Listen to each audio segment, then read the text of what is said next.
feels like a whole new Paimon after those 2 days in the hot springs. The Abyss kind of threw a wrench in our relaxation, though. Still, spending time here really has felt like a vacation. The Kaholosaurs are so nice and so fun to play with. Their bellies are super bouncy. Oh, and Atea's snacks were so delicious. She gave Paimon some for the road just this morning, actually. Yelling at some kids who got caught throwing stones in the hot springs, so not much has changed since we first met her. Hey, you guys. Sleep well last night? Yep, this area is so nice. Glad you like it. I was thinking of taking you guys out to do some sea fishing. Later tonight, we can eat whatever we catch. Fresh fish is absolutely delicious right off the grill. Hey, Mualani! Yeah? What do you need? The team sent out to fight in the Night Warden Wars has returned. And Kachina? Is she back as well? Kachina fell in battle. But don't worry, the team was victorious, so the Rite of Resurrection will be held in the stadium soon.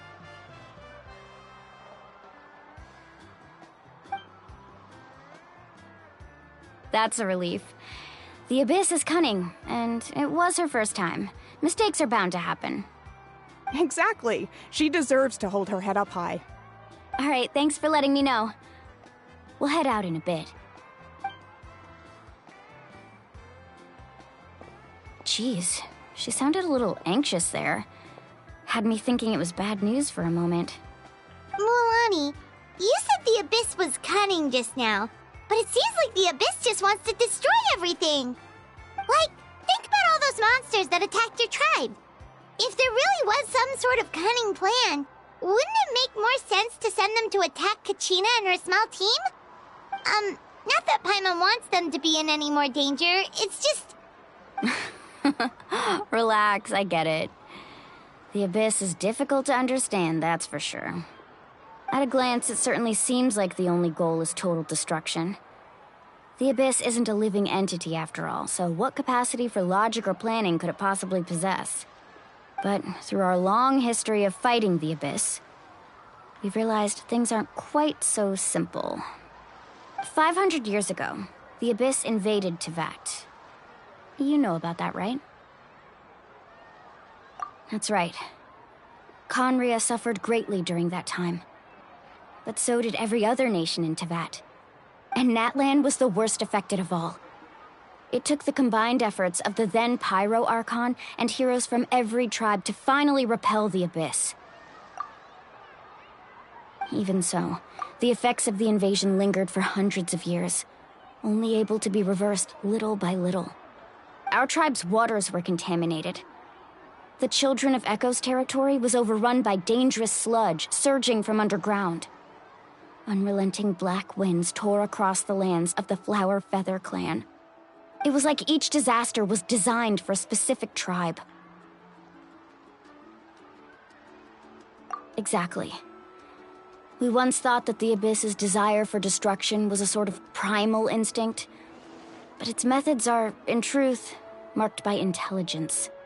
We now believe the Abyss has invaded the Night Kingdom, and has the capacity to read the memories of this land at any given moment.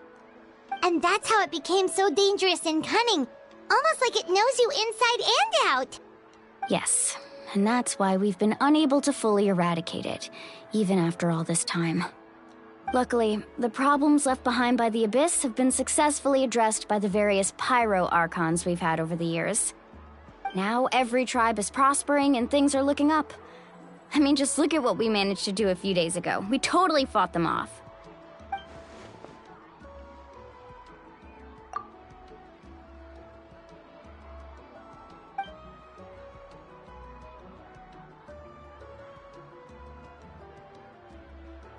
You must have had to sacrifice a lot to get to this point.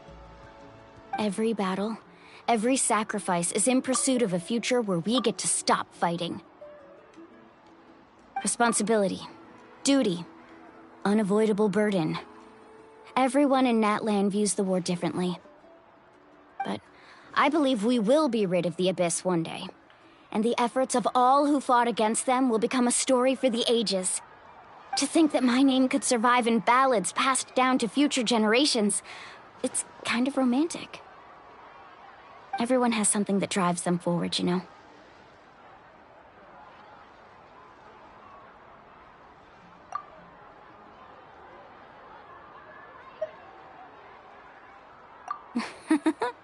Be my guest. Heroes are always welcome in Natlan. Anyway, let's head to the stadium. Our fishing trip can wait until Kachina's back with us. The sea's not going anywhere.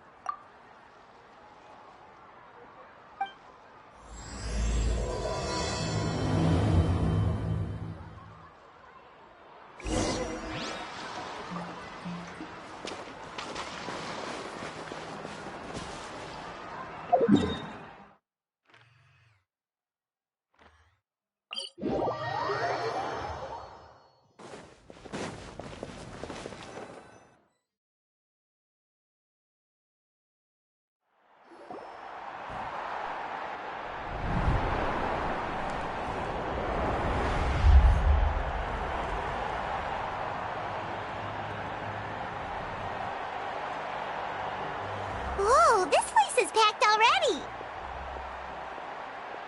Of course. No one's gonna miss out on the chance to welcome our heroes back from battle. It's their moment of glory. Kachina's gonna be so flustered. She's never had this many eyes on her before.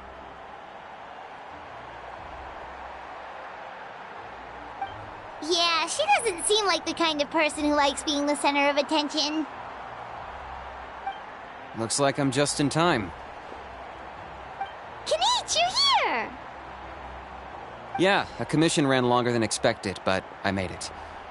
I heard about the incident with your tribe, Mualani. Is everyone all right? Yeah, it's all taken care of. Our new friend here's got some tricks up his sleeve, by the way. He's just as strong as Kachina made him out to be.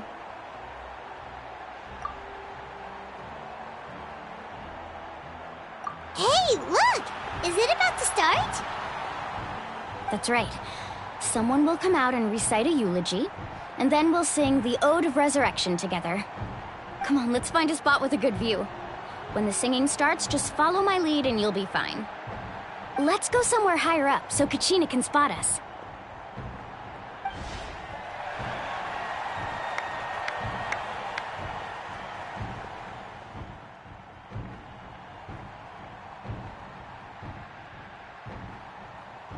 Warriors of Natlan, heed the call of life.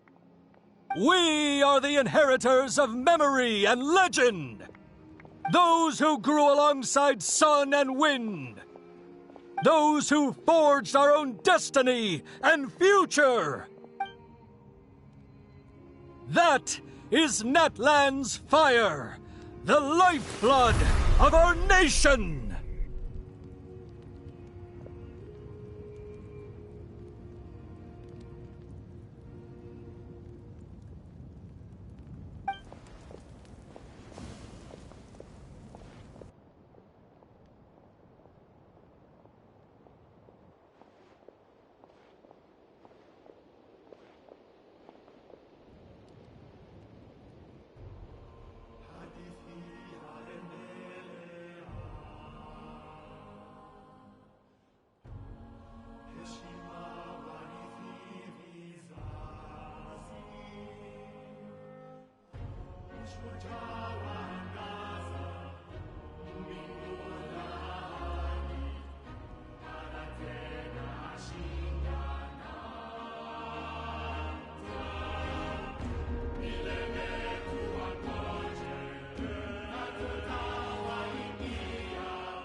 I could not find Kachina within the Night Kingdom, or locate her ancient name. What? What does that even mean? Usually once the ode is complete, the Pyro Archon and resurrected person will emerge from the flames. But something went wrong. What's going on? This has never happened before. Well, I think it's pretty obvious. Clearly, the team sent to fight the Abyss didn't win after all. Think about it. The Ode rekindles all victors. We've witnessed it countless times.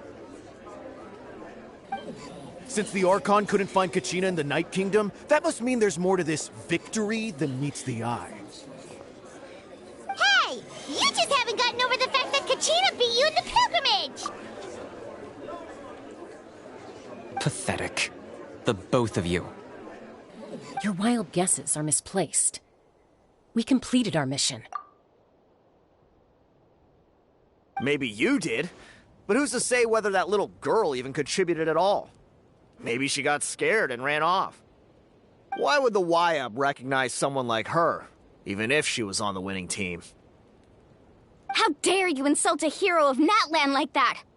Kachina sacrificed herself to repel the Abyss. She doesn't deserve to be subjected to your vile rumors when she's not even here to defend herself. Calm down, Mualani. There's no point arguing with the likes of them. I can't just sit here and let them slander her like that. To insult a hero of Natlan, the person actually has to be a hero. You... Think about it, everyone. Who do you think is really at fault here? A girl who never should have even gone to war? Or the great Pyro Archon? Why would the rules of our nation suddenly stop working?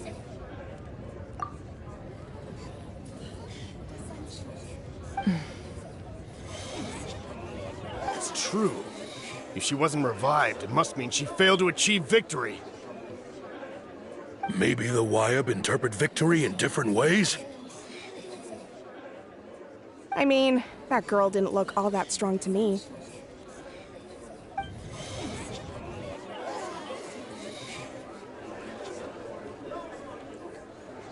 Kachina wouldn't have run! That's not like her at all! No, she's been waiting for this moment for too long. No matter how daunting the situation, no matter how scared she might feel, she's always the first person to stand up and face it head on. We don't even know what happened, so don't you dare try to use this as an excuse to vent your anger or slander her reputation. Fine. We'll find out what happens soon enough. Then, we'll see who truly deserves glory. That's enough.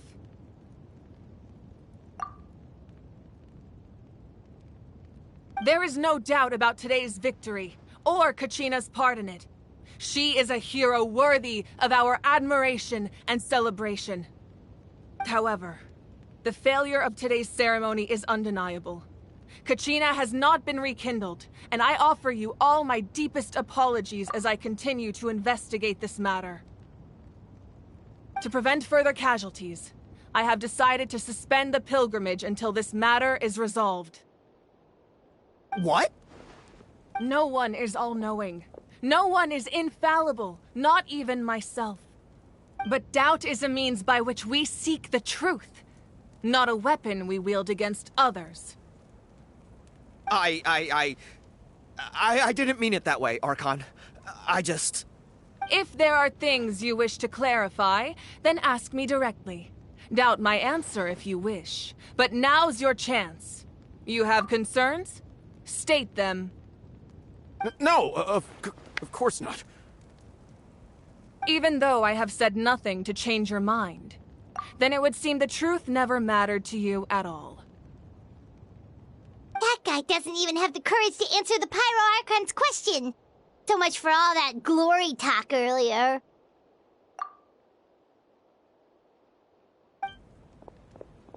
I have a question, Archon. My friend Kachina. Do you have any idea where she is? It's extremely important to me. I know you said you were investigating the situation, but I'm sorry, that's not enough. I've already shared everything I know. If you want to learn the truth and rescue your friends sooner, you should join the investigation. So, what do you say? Of course I'll join. In that case, come see me in the speaker's chamber. We should join them. Oh, and if it's not too much trouble, could you drop by as well, Traveler? I'd like to have a chat. Rest assured, everyone, I'll keep the tribal chiefs informed on the progress of the investigation. Once again, I apologize for the outcome of this ceremony. If there are no further questions, let's part for now. Did she just ask us to come along? I believe she did. Let's go. I'd like to know what's going on myself.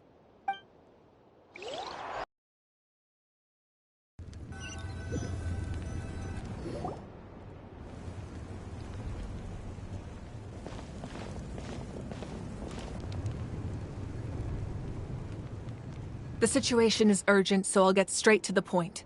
Kachina is undoubtedly a hero of Natlan, and I'm deeply sorry this happened to her.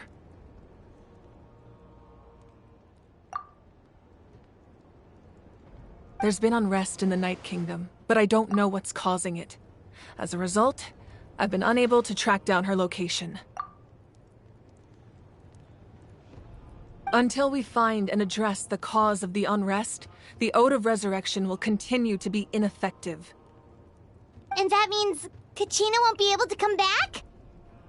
That's correct. Not until the problem with the Night Kingdom is resolved. How long will that take? It's hard to say.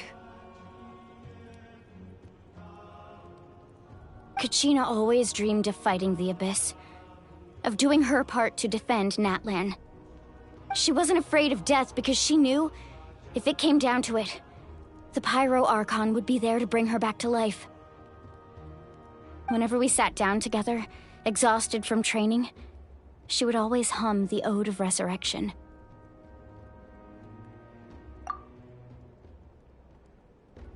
She was supposed to come back to us. We were supposed to hug her and celebrate with her and share her joy. We supported her every step of the way, but what are we supposed to do now? Sit peacefully and wait for her return? Lose ourselves in grief over her death? Tell me, are we her friends? Or her murderers? That's not fair, Mualani. It's all right. I understand your rage and your grief. Kachina's life means a great deal to me, Mualani. Believe me, I want to bring her back as soon as possible. I would give you that peace of mind if I could.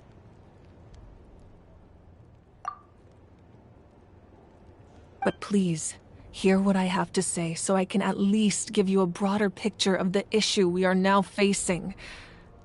Considering the recent attack on your tribe, I believe the Abyss has found a new means of undermining the rules of our nation. You mean... The Sacred Flame. The foundation of our resistance against the Abyss. If we continue to hold the pilgrimage and send teams to fight the Abyss, there will likely be more casualties.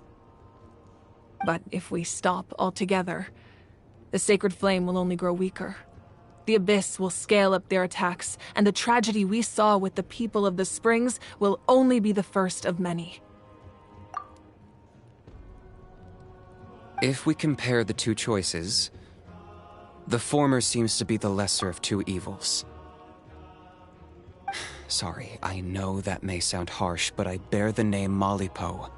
Weighing the costs is my duty. The raw truth can be cruel, but we need to understand it if we want to approach this rationally. But what would you say, Mualani? This is personal for you. And unlike Kanich, I dare say it's not a simple case of weighing up which course of action is less painful, is it? No. I can't choose between them, and I don't want to. Saying that one is preferable over the other is disrespectful to the people who suffered. You're saying it doesn't matter whether I suspend the pilgrimage. The consequences will be equally painful. Yes. What happened to Kachina breaks my heart. But I couldn't bring myself to sacrifice other people for her sake. And that is the crux of the problem. It's not simply a matter of choosing the lesser of two evils. Either way, there will be people who suffer. And the end result will be the same. Belief in the pilgrimage will waver. Once doubt has crept in, the people will no longer unite in battle against the Abyss. And that is exactly what the Abyss wants. Their ultimate goal isn't to break the rules that make the Ode of Resurrection work. It's to destroy the people's faith in them.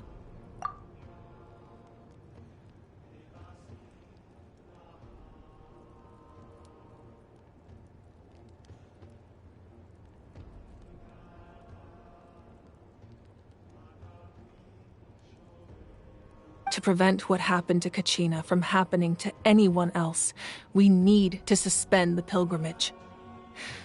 So that is my current plan. And in the meantime, I've made efforts to strengthen each tribe's defenses. Then, we have to find another way of strengthening the sacred flame to keep the Abyss at bay.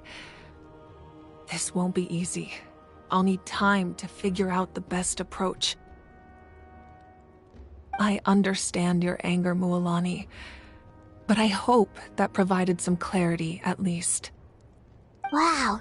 Hyman thought things were gonna get heated for a second, but the Pyro Archon took the time to explain everything so patiently. I owe you an apology, Archon. I let myself get carried away earlier, and I'm sorry. You're right. We need to focus on finding solutions.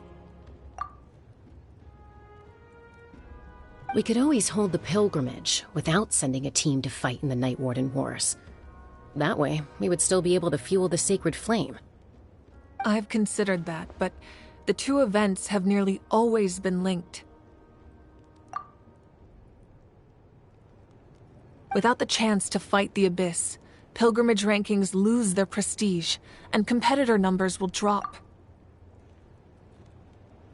With fewer participants, the amount of contending fire produced will decrease, and the vicious cycle will continue indefinitely.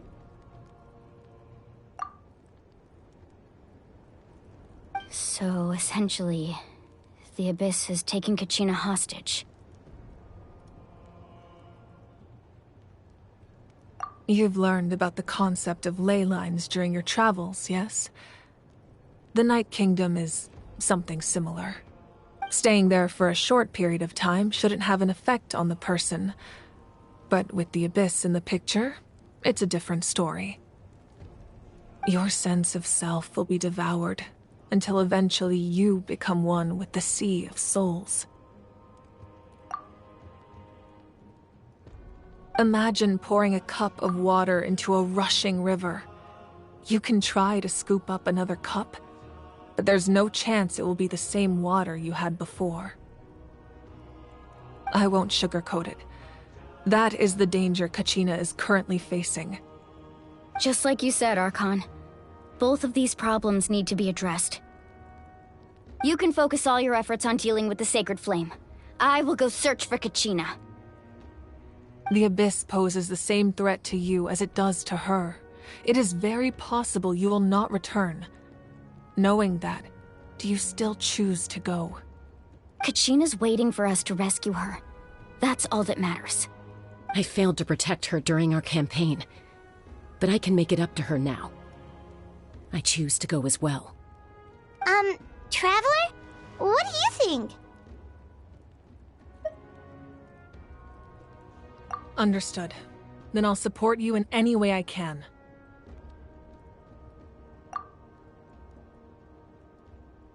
The Masters of the Night Wind have a technique that can extract an ancient name from the ley lines. if we can find Kachina's ancient name, I can use the link between them to pinpoint her position within the Night Kingdom. Then comes the hard part. You need to visit the Night Kingdom in person and rescue her.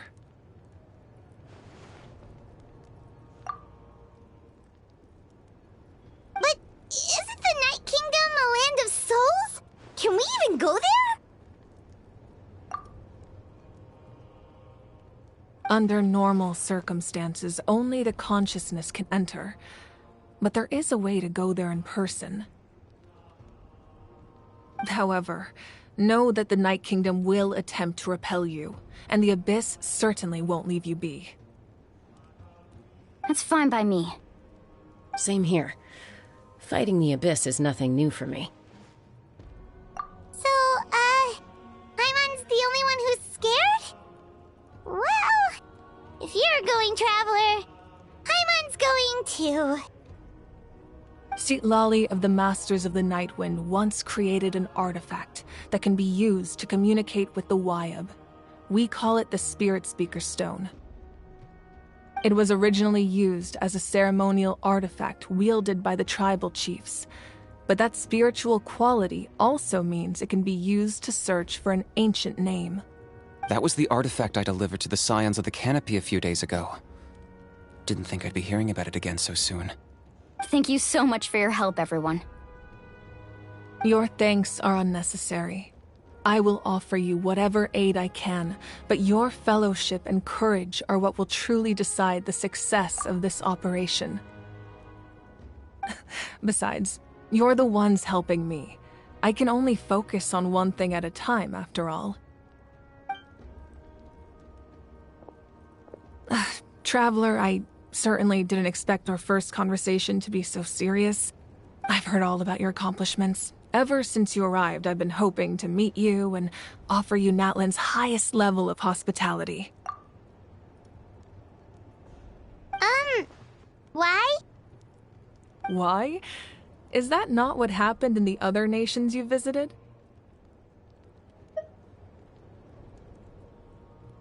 Yeah, things were pretty complicated at the start. And, you know, in the middle. But our reputation's solid nowadays. That's more like it. After all, I've heard you're someone who transcends fate.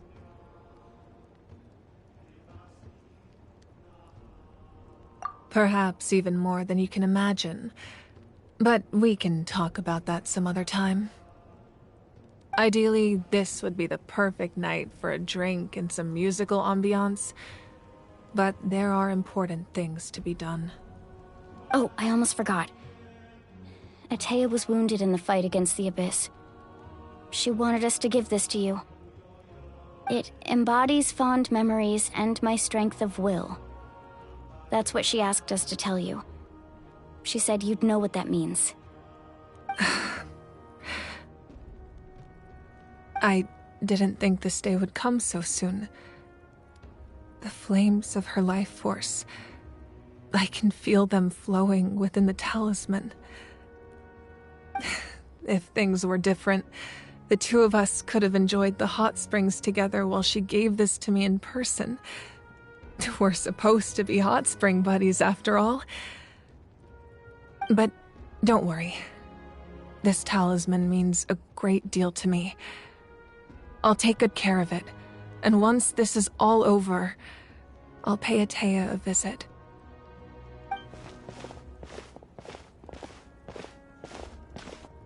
You said you didn't want to jeopardize the production of Contending Fire. But that's not at all why you decided to suspend the pilgrimage, is it?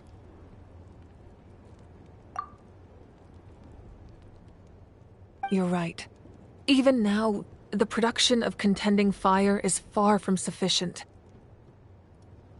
The gradual corrosion caused by the Abyss has resulted in a massive shortage of pyro energy, and we're currently at the breaking point. As things stand, the pilgrimage is a lost cause. Suspending it allows us to save our strength to defend the tribes. The Abyss has brought catastrophe to Natlan, and Kachina's disappearance in the Night Kingdom is a direct consequence of that. We can't let the general public know that. No. If the public learned that Natlan's destruction was close at hand, there would be immense panic. But if I said nothing at all, they would have continued to question the integrity of Natlan's heroes. Another simple choice. The latter was clearly the better solution. But you chose otherwise. I have never subscribed to the belief that the right choice is the one with the fewest sacrifices. Let's go. There's still a way for the sacred flame to last a little longer. You mean? Yes. Come with me.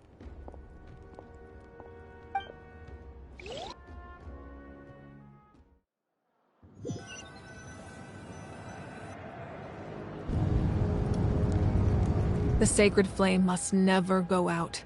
Not only does it strike fear in the abyss, but it's also the pillar of Natlan's stability. So until our heroes are ready, I will sacrifice my power to keep it burning. But that can only last so long. I think we should focus on the remaining ancient name-bearers. Don't let desperation cloud your judgment. Those chosen by the Wyeb have already embarked on their destined path.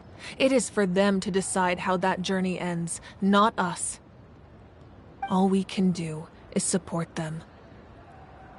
Even so, for you to make this sacrifice, it's not right. If not me, then who? No other is capable of sustaining the sacred flame. I possess great strength, but I'm not above my people. This is part of my duty.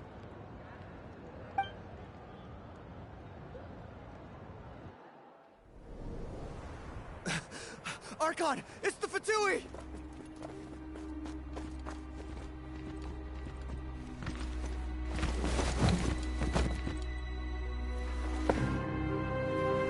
The Archon of Natlan. A force to be reckoned with. The secret of the ley lines is no secret to me. Long have they been destined for ruin. And since the oath made 5 centuries ago remains unfulfilled, what use is the Gnosis in your hands?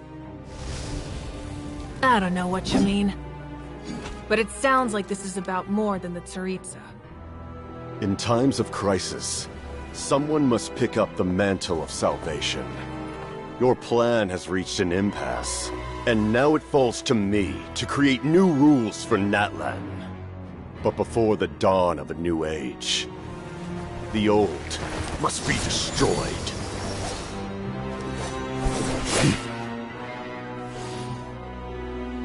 I assume that's the end of your speech?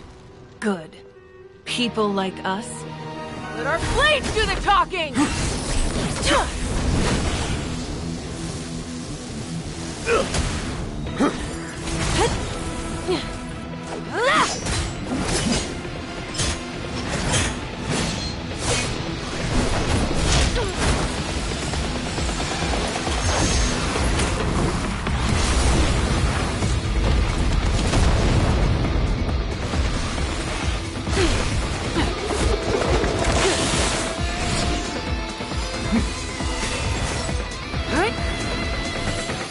Yeah.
Masters of the Night Wind. Send word. The captain and his followers must be apprehended.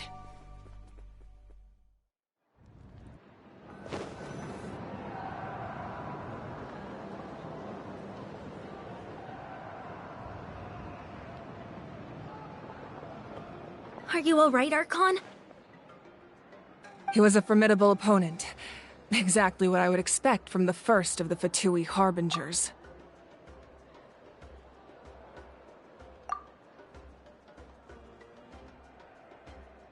I never imagined someone could match you in combat. If the Tsaritsa sent him here, why would he bring up what happened 5 centuries ago? Yeah. And how much does he know about Natlan? The Harbingers are all driven by their own personal goals. The only purpose that unites them is collecting the Gnosis.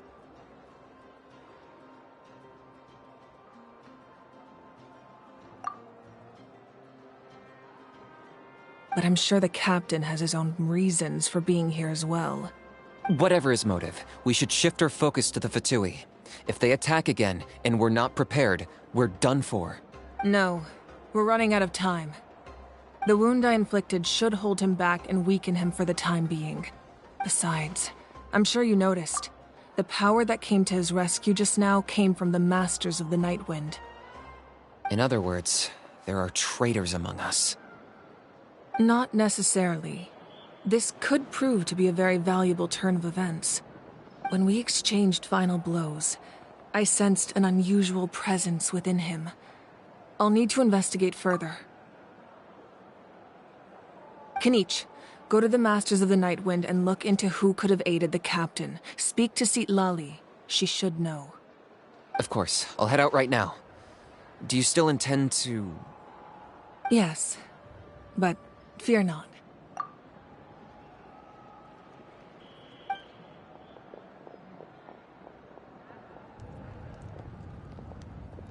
Natlan's strength has never rested solely in its Archon.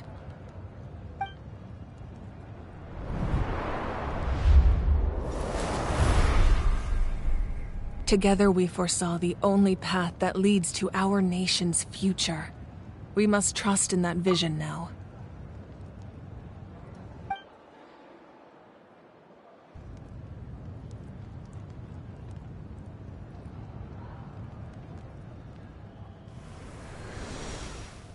Is everything okay, Archon?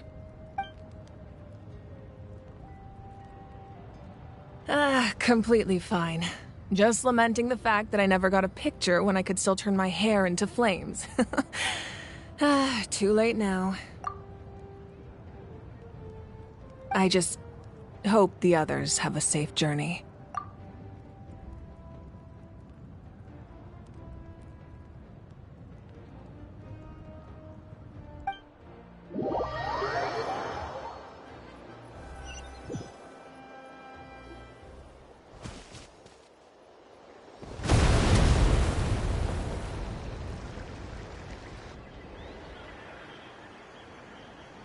What's happening at the stadium?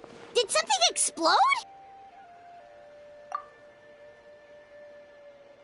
It feels like the Archon unleashed her power. She must be fighting a formidable opponent. Should we go back and check what's going on? Have faith in the Archon. She wouldn't lose in a one-on-one confrontation. Once we find Kachina's ancient name, we'll head right back. Okay, let's just keep climbing. Paimon really hopes nothing goes wrong.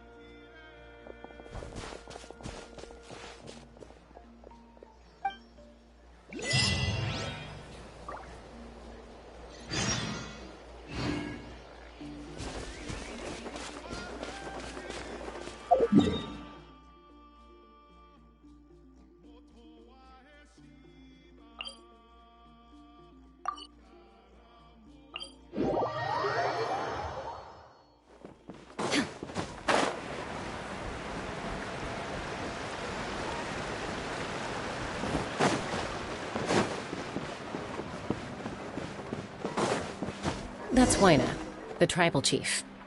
Let's head over to him.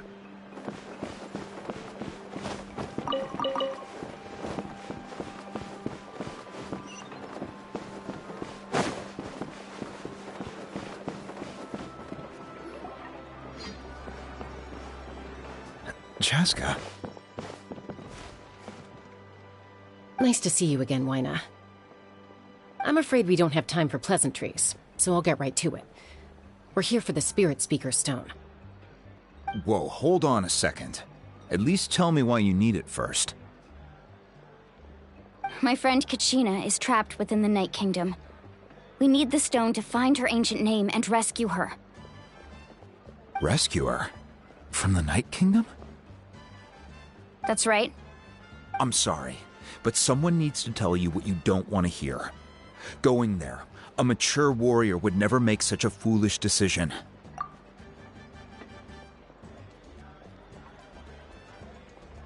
The nature of battle is unpredictable. You never know how it's going to end.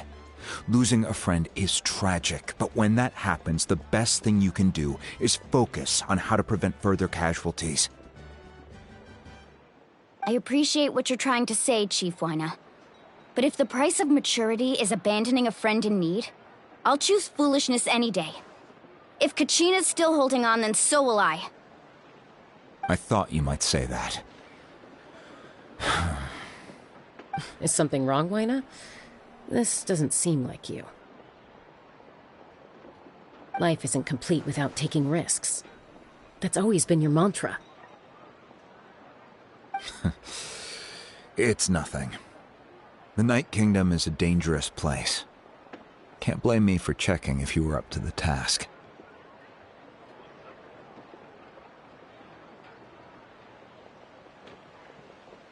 If you're that determined, far be it from me to stop you. Here's the stone. Keep it safe, okay? It's not like we have a spare. Thank you.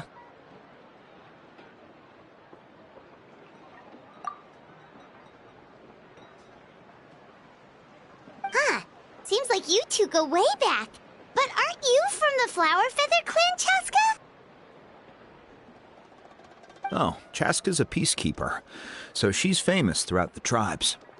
She's always the one people call to resolve conflicts, so we slowly got to know each other that way. Her younger sister Quichi's always hanging around our tribe, too. She's helped us out a lot in the past. Oh, you have a younger sister? Yes, I'll introduce you to her sometime. But let's get back to business. Wyna, how do we use the stone? As you probably know, your intended destination is completely different from the real world. The Night Kingdom is like a river flowing with concepts, and the ancient name you seek is like a tiny fish swimming downstream. In that sense, the stone is like a fishing boat drifting down the river, but the boat alone isn't enough. You need a fisherman experienced enough to steer it in the right direction.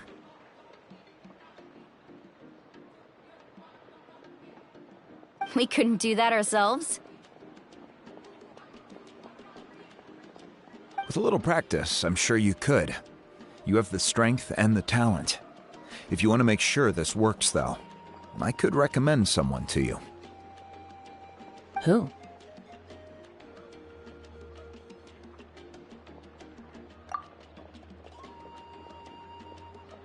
Vichama, a legendary warrior and scout from our tribe. He's got a keen eye and a well-honed intuition. Even his ancient name means to seek. If you're fishing for a name, you're gonna want him on the boat. Vichama? Why does that name sound familiar? He's one of Auntie Atea's hot spring buddies. I've heard stories about him. Where can we find him? Ever since Malco passed, he spends most of his time gazing out at the scenery from the cliff tops. Follow the path that way, and I'm sure you'll find him. Thank you. We'll go look for him there. Good luck. I hope everything goes well.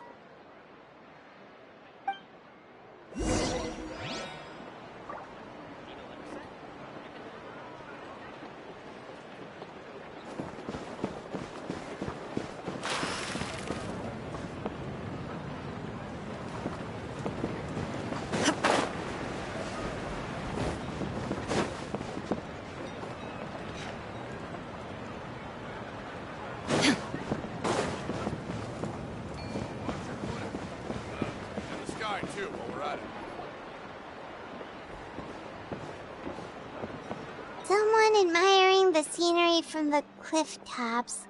Ah! That must be him! Hello there, are you Vichana? That's me. Did you need something?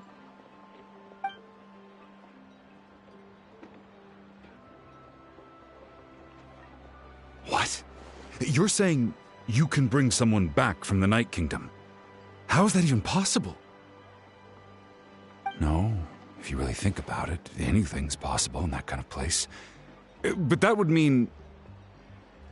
Are you okay? You don't look so good. Everything's fine. I'll help you, but I do have a small request. After I help you find Kachina's ancient name, I want to use the stone to look for my friends as well. Your friend? Oh, why not mention someone named Malco? Is that who you're talking about? Yes, but I'd rather not get into it if it's all the same to you. That's not a problem. We agree to your request. Yeah. Since you're helping us find Kachina's ancient name, it's only right that we return the favor. Then we're agreed. Can I have a look at the stone?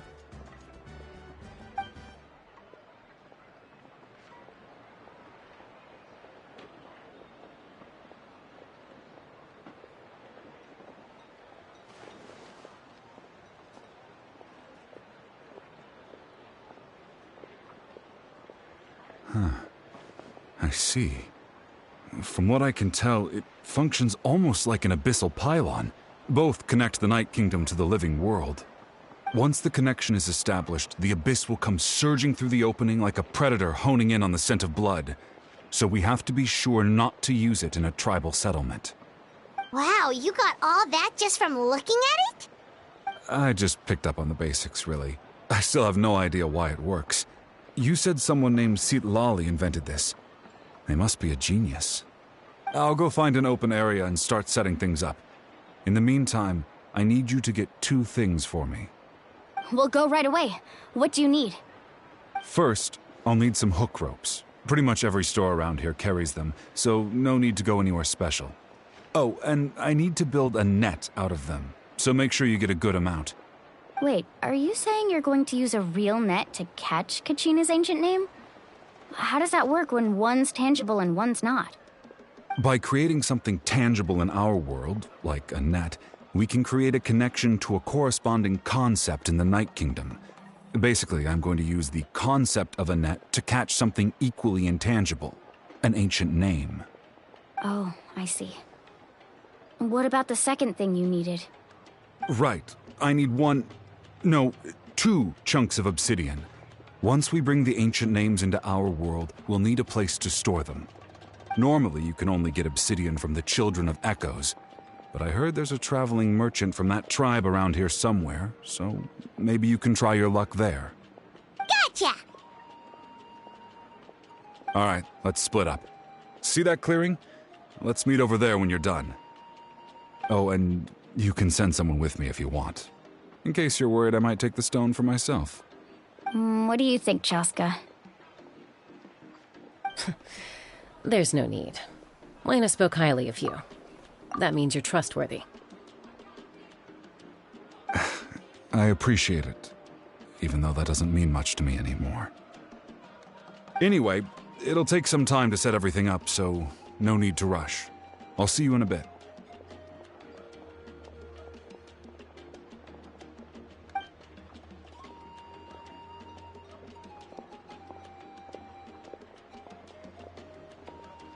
What an odd guy. He seemed so defeated, but also really invested in the stone at the same time. I don't have any more insight than you, Paimon. Let's just focus on the preparations for now. Hang on, Kachina. We're coming for you.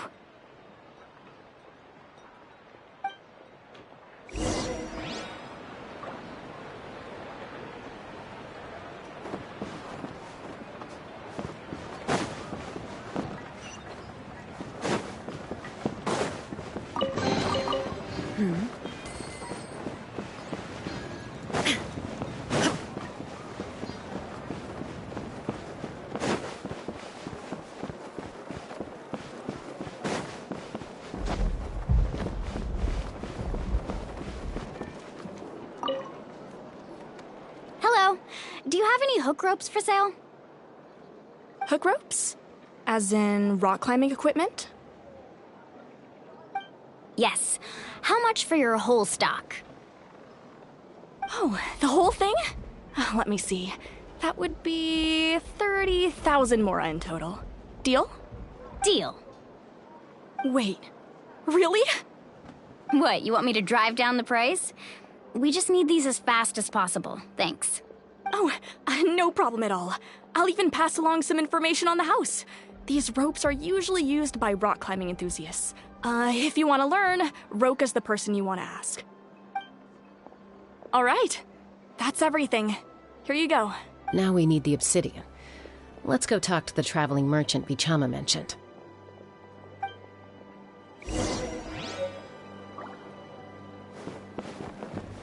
Anything else I can get you?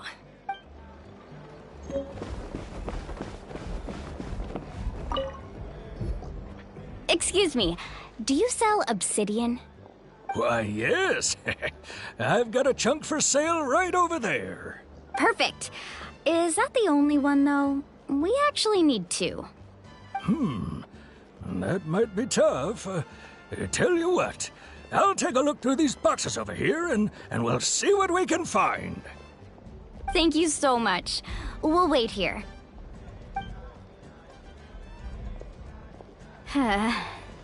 Relax. Everything's going according to plan.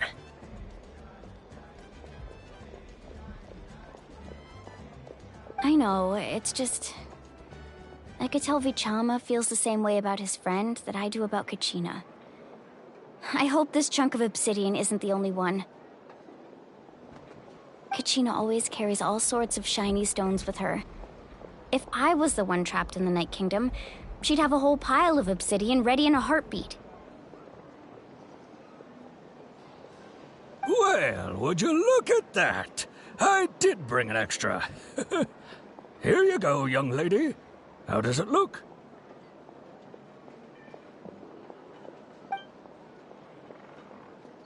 Perfect! Thank you. How much do I owe you? If you hadn't shown up, these stones would have just sat here collecting dust. I'll take 3,000 mora for both. Here you go. By the way, I heard you mention Vichama just now. You running an errand for him, then? How's he doing? Malco's been gone for 5 years now. It's about time he started to move forward. Do you know what happened between them? I heard about it in passing while I was out drinking one night, but I don't know all the details. Vichama and Malco grew up together, and even made a name for themselves together. Malco was an amazing fighter, capable of knocking out multiple opponents in a single hit, while Vichama excelled at scouting and analyzing the battlefield. The two made an excellent team, and managed to beat back the Abyss several times. 5 years ago, they both emerged triumphant in the pilgrimage and were placed on the same team to fight the Abyss. But on the eve of battle, the Abyss launched an attack on their tribe, and Vichama suffered an injury to his leg while attempting to rescue someone. Then what happened?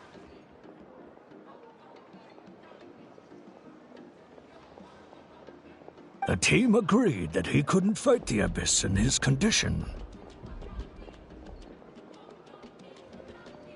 Vichama didn't argue. He knew going to the front lines with an injured leg would make him a burden in battle. So they raised the issue with the Pyro Archon, and she agreed to let him stay behind. It's just... Malco and the others ended up facing hordes of abyssal monsters in numbers that far exceeded anyone's expectations. The team made an error in judgment, and they fell to the onslaught. Vichama went into a deep depression after that. He blames himself for everything.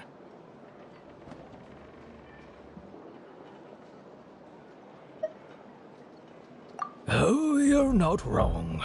But it's possible he chooses to blame himself. Not because he did something wrong, but because he wasn't able to do anything at all. I've tried convincing him to move forward, to stop dwelling on the past. But the shadow of Malco's death hangs over him still. The Abyss has caused so much suffering, and some wounds never heal. I wish there was something he could do to make himself feel better. But... anyway, that's the gist of it. Maybe you could help him talk things through sometime. I would really appreciate it.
Did you get everything? Yep, it's all here. When do we start? I've made all the necessary adjustments, so we're good to go. As agreed, I'll help you find Kachina's ancient name, and then you return the favor.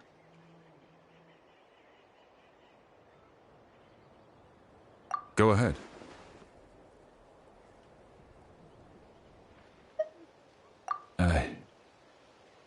Yes. After Malco fell, I scoured the battlefield to see what happened. It turned out he wasn't bested by some impossibly powerful foe. He was dragged to his grave by the sheer number of enemies. If I had been there, I would have been able to sense the danger. I could have warned them not to advance. I've always blamed myself for what happened. But when you told me about Kachina, I realized there's a chance Malco might also be alive, fighting for survival in the Night Kingdom. But that happened several years ago, right? The Pyro Archon said all life within the Night Kingdom eventually becomes one with the Sea of Souls. There might not be much hope, but I still have to try. Malco and I promised each other, even if we never managed to root out the Abyss for good, we would fight together until the end. All right, let's get to it. I'll start searching for the conceptualized version of Kachina's ancient name. If you see any fragments scattered around the area, please collect them.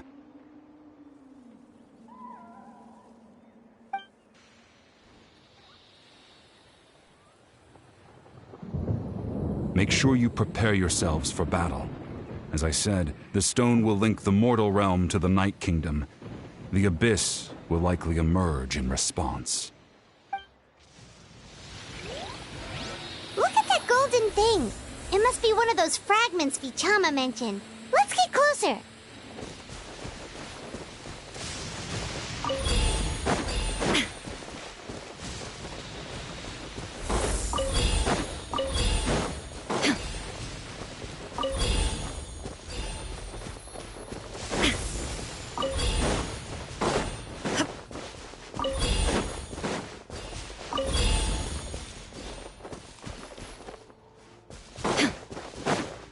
Whoa, monsters incoming!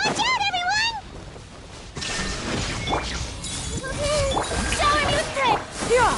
Skyward!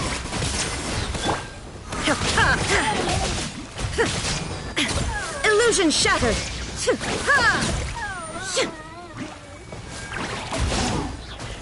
Let my name echo in song!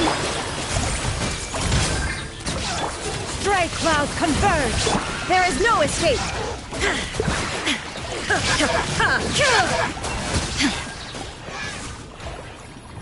How much longer, Vichama? Not long. We're getting close.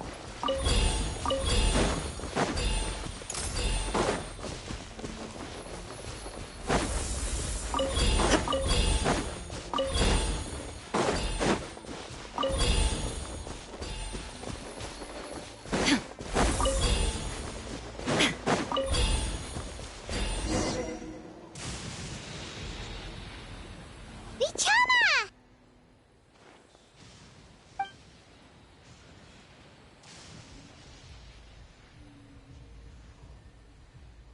Quick, take it!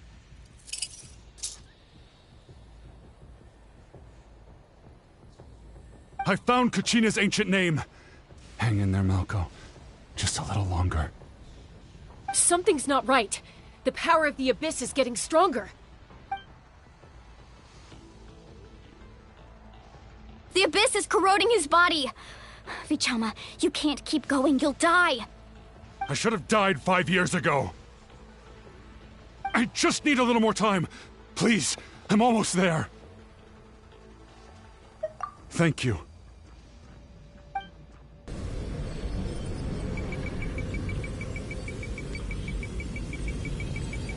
Whoa, watch out! The power of the Abyss is strong.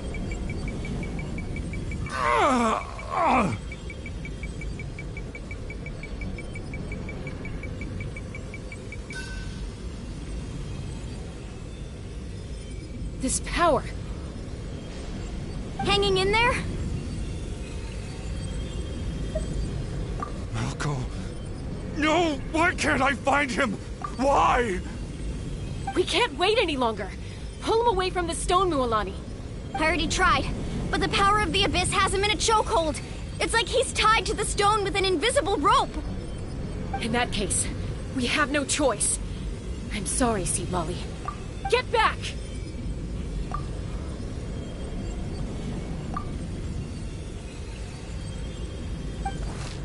Chaska, wait!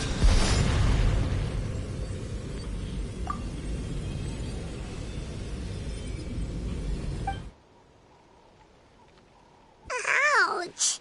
What happened just now? It looked like the Spirit Speaker's stone was... The stone's power was spiraling out of control. The only way to stop it was to destroy it. You were all caught in the shockwave of the explosion. You might feel dizzy for a while, but that's normal. Give us a heads up next time, will you? You're lucky we managed to dodge it in time. I thought I said to get back. Yeah, barely a second before you made it go poof. Not everyone has your reflexes, Chaska. We were this close to getting dragged into the explosion. Okay, I'll be more careful next time. At least Kachina's ancient name is still in one piece. Wait, where's Vichama?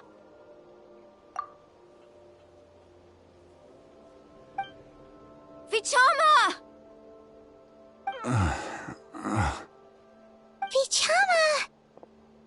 I couldn't find Malco's ancient name. It must be completely gone by now. Once your ancient name disappears, there's no coming back. From the very beginning, I knew there was a slim chance, but still. And now... it's too late to save him. From the minute he left that day, it was already too late. Vichama. I'm sure he's heard enough condolences over the years. Let's just give him some space. Huh? What's that in your hands, Vichama? It looks like something's glowing. Huh? This is...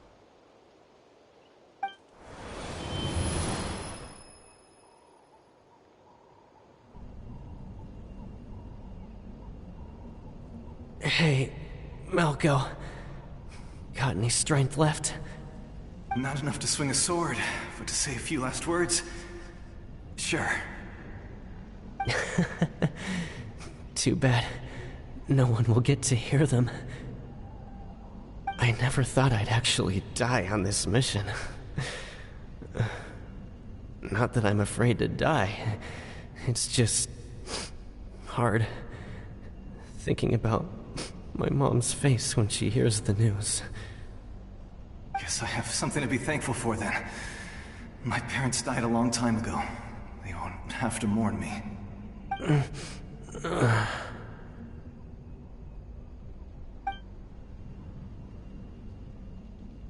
Pisak! Always had to beat me at everything, didn't you? Right to the end, you were never one for goodbyes. Maybe you're right. Maybe no one will get to hear our last words. But just in case, Vichama, I'm so glad you didn't come with us. Don't be sad. Just keep on living. For the both of us.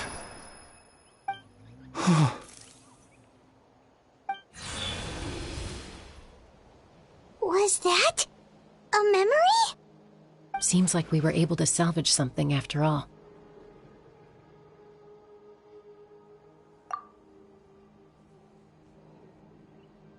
Of course. Seeing him, hearing his voice again, it makes me unbelievably happy. But it also brings with it an even deeper pain. A deeper pain? Why? Malko was always the type to put on a brave face. But in that memory just now, his hands were shaking, and his smile was forced. For all these years, I regretted not being able to fight alongside him to the end. And now I know, at the end of his life, he was thinking the same thing. Vichama. I'm fine.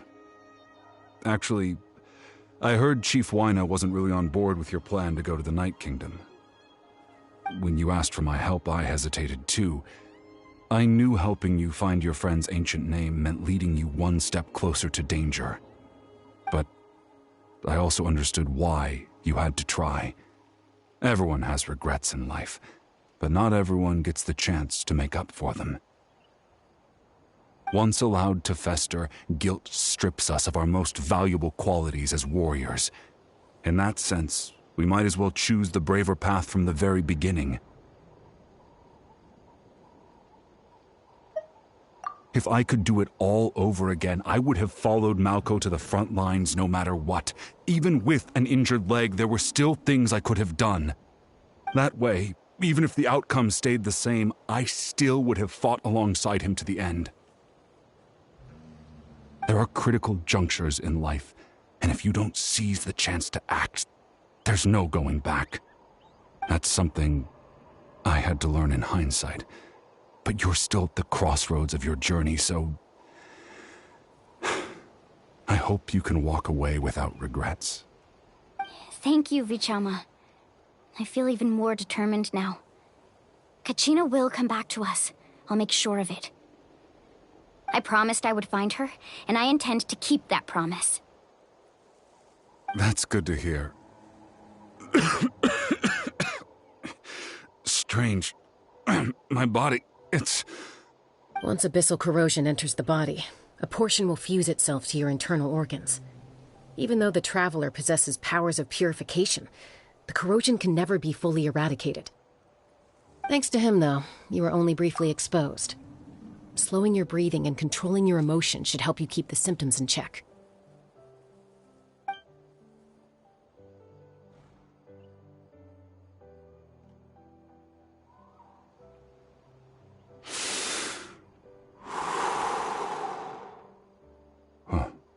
That does make me feel better. You seem very knowledgeable about all this. Just speaking from experience, that's all. Anyway, we've recovered Kachina's ancient name, so we're off to a great start. Let's get Vichama back to his tribe and tell Wyna the good news. Oh, and apologize for destroying the Spirit Speaker Stone. We had no choice, though, so he'll probably understand. Right?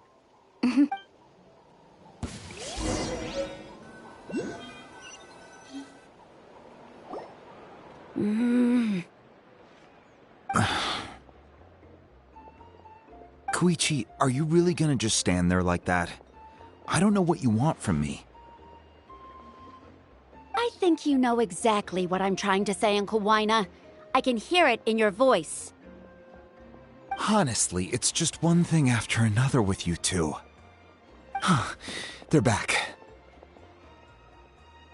Koichi? What are you doing here? Don't play dumb with your own sister. You know exactly why I'm here. My apologies, everyone. I just need to borrow Chaska for a few minutes. You come with me.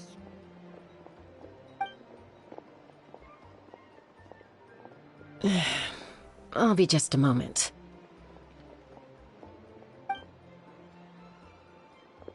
Who was that? Koichi, Chaska's younger sister. Although the two aren't actually related by blood, it's kind of a long story.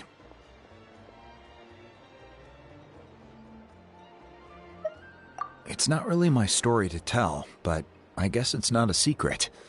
You see, Chaska was actually raised by cuckoo sores. She was afflicted with a rare disease when she was a child, and abandoned in the wild as a result. The Abyss found her out there, all on her own, and tried to devour her. But in the end, all that did was trigger her will to live. That strength of will pushed her to survive, but it also planted a seed of conflict within her. Eventually, she was adopted by the cuckoo sores. Wherever they went, she followed, getting into fights right and left. For some reason, Paimon can totally imagine that. Well, when Chaska finally returned to human society, it was Koichi's parents who adopted her. At the time, Chaska still had a habit of getting into fights, so Koichi was always taking her around, apologizing to everyone. Ah, I remember those days. One of those fights was definitely with me. But, you know, kids. You're fighting one minute and your friend's the next. Eventually, she found a way to rein in that desire to fight. And now she's who people call to resolve conflicts. She's known as the Peacemaker. It sounds like she still argues with Koichi, though.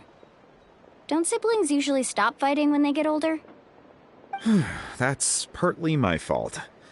Koichi asked me to stop Chaska from doing anything dangerous, but you probably know by now, once Chaska makes up her mind, there's no changing it. Oh, I get it. No wonder you tried to talk us out of going to the Night Kingdom. Chaska even said that wasn't like you. I'm all for your adventure. You need to take risks when you're young, because by the time you're my age, you couldn't attempt something like that even if you wanted to. Better try now than live with regrets later. That's what I say. Still, I can understand where Koichi's coming from. In the end, nobody wants to sit back and let a loved one put their life on the line.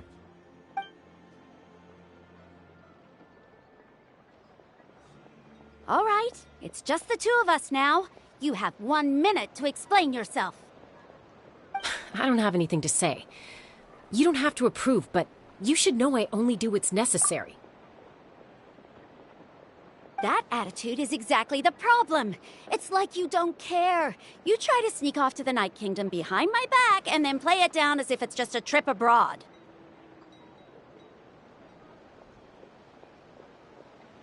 Well, technically I am going abroad, right? Again with the excuses!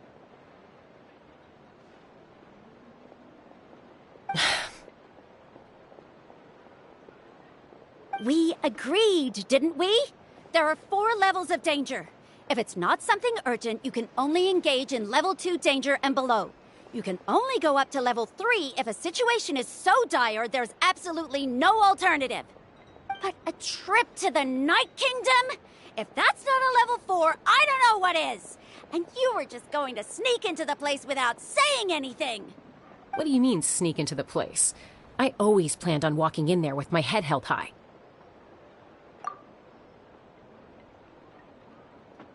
You bought off Uncle Wina, didn't you? He promised me he'd stop you from doing anything dangerous. Oh, it's like he didn't even try. You feel like he went back on his word. What if I told you my mind was made up, and there was nothing he could have done? Not even by force.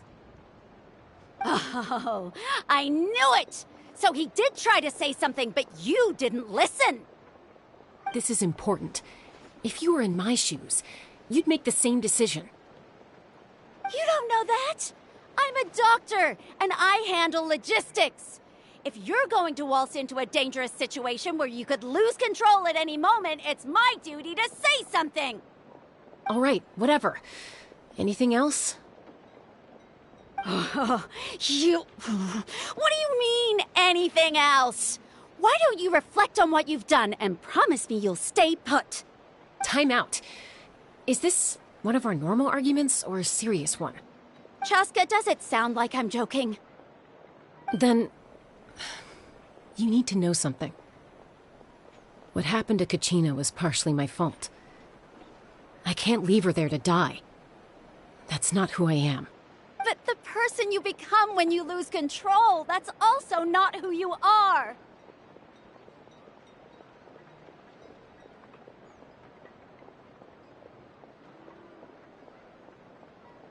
That's a different issue. You said it yourself. A person is only as good as their morals. If I want to live in Natlan, I need to display qualities that make me worthy of this nation. I've also told you that managing your condition is equally important. Sometimes you have to make sacrifices. All right, let's stop this here. If we keep going, I might actually have to get serious. And I think Wina prefers his roof attached to his house. Is that a threat? That sounds like a threat to me. Koichi! Younger sisters are supposed to listen to their elders. So, you're really going to go, no matter what I say? I'm supposed to be your sister. Then support me. I'll be back. All you have to do is wait. Chaska. So, that's it. Why'd you have to turn out to be so darn annoying?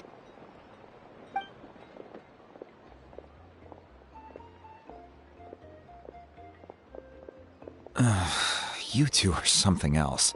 Something you wanted to say? I know you aren't related by blood, but you two sure are similar. Really? You know, I said that very thing to Koichi not too long ago, and she reacted the exact same way, down to the very tone of voice. It's not my place to get involved, but I will say this. Try to spend a little more time with your sister. You're tough kids. That doesn't mean you have to go it alone. Thank you. Anytime. All right. If you're done with the Spirit Speaker Stone, you might as well hand it over. According to Kinich, it's an important ceremonial artifact, so it'd be safer to keep it with me. About that. If only Tone Deaf Bard was here, he could have repaired it just like the Holy Liar. It might be in a few more pieces than you remember. Huh?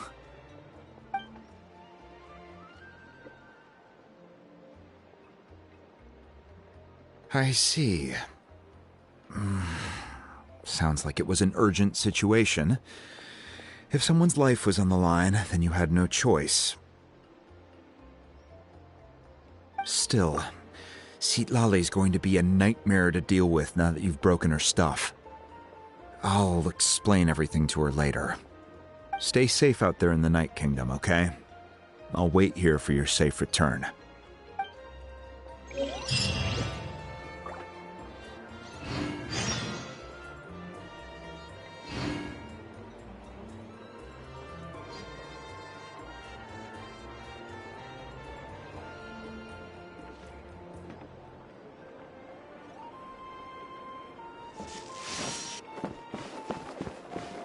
We're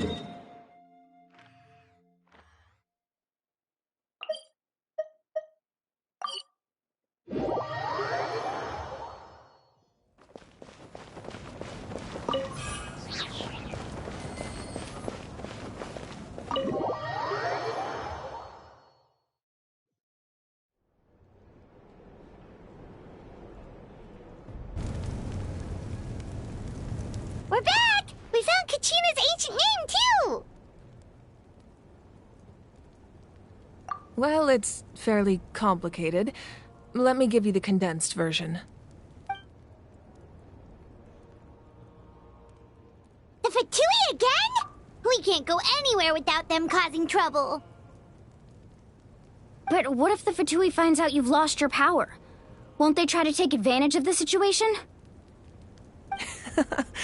That's why it has to be our little secret. No one else can know, or we're asking for trouble.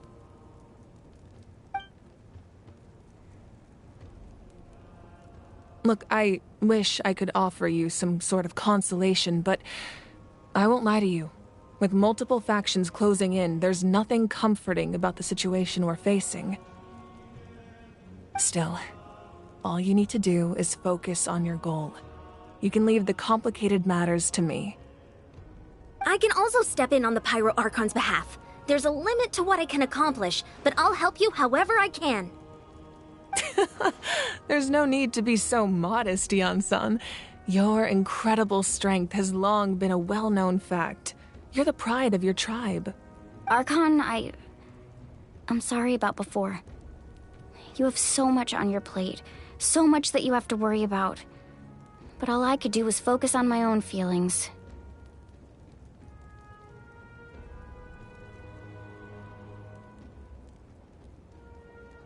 You have nothing to be sorry about.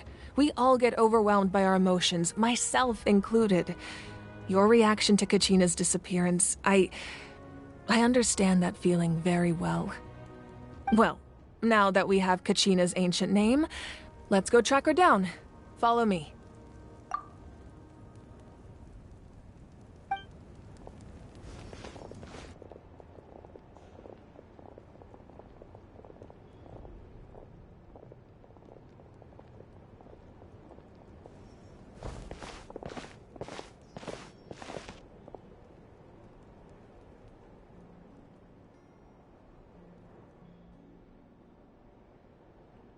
What is this place?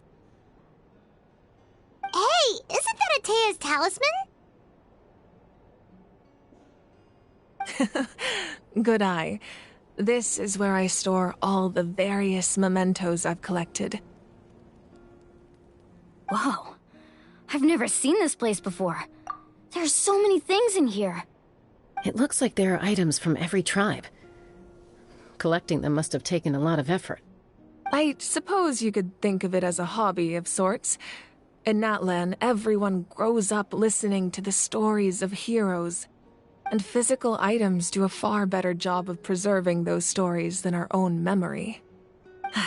Now, I still have some preparations to make for the ceremony, so feel free to take a look around in the meantime. If you're curious about an item, I'm more than willing to tell you about its origins. All right, we'll have a look.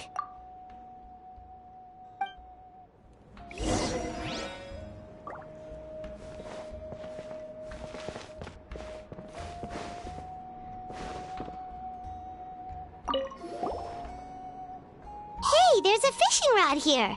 It must have belonged to the people of the springs. That's right. It belongs to a legendary fisherman named Matavaru. I have his entire set of fishing equipment, actually. He and I met in a tavern. He told me about a particular kind of giant fish and his meticulous plan to catch it.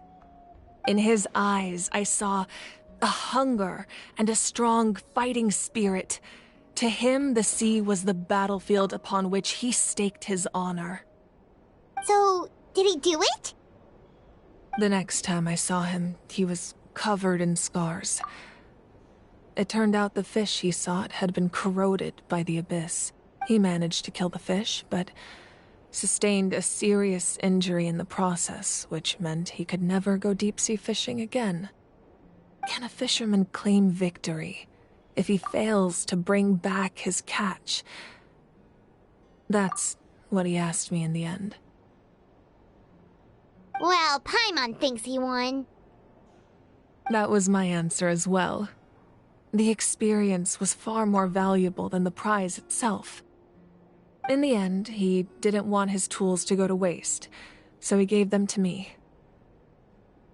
Wait, that means you also know how to fish.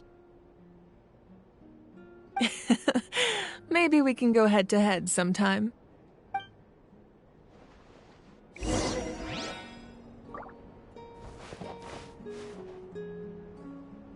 This fishing basket looks familiar.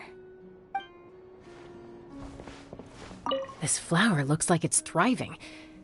You must be good at taking care of plants, Archon.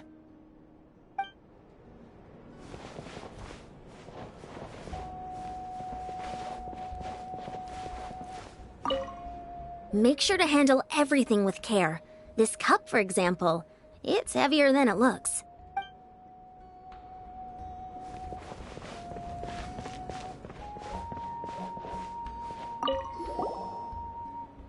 Whoa, that belt is bigger than Paimon's head! The Collective of Plenty are known for their bodybuilding competitions and contests of strength. This belt is a symbol of great honor within the tribe. The association with strength might also have been the reason the original belt was extremely heavy. It was difficult for even 2 people to lift. And even if a warrior had the strength to put it on, wearing it for any length of time would still leave them gasping for breath. Sounds like it. So the owner of the original belt, Kitera, commissioned a craftsman to make a copy identical in appearance but far lighter in weight. That is the belt you see before you. He would often wear this version when training in order to protect his waist. Or he made a lighter version so he could wear it all the time and show it off.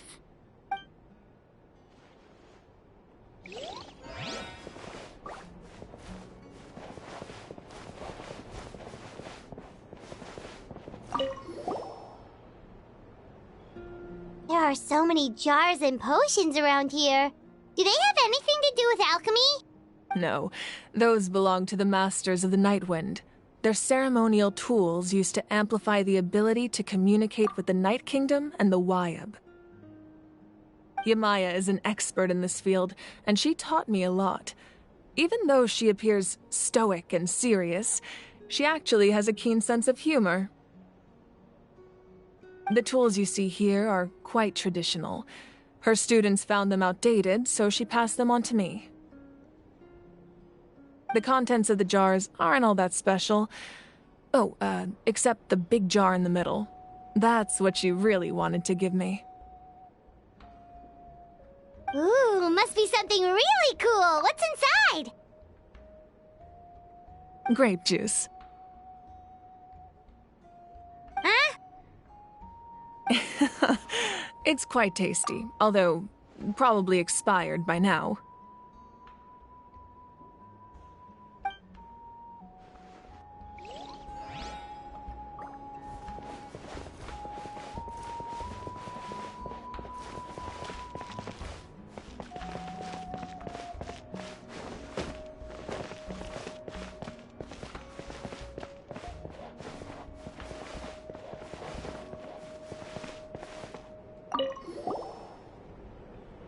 Atea's talisman.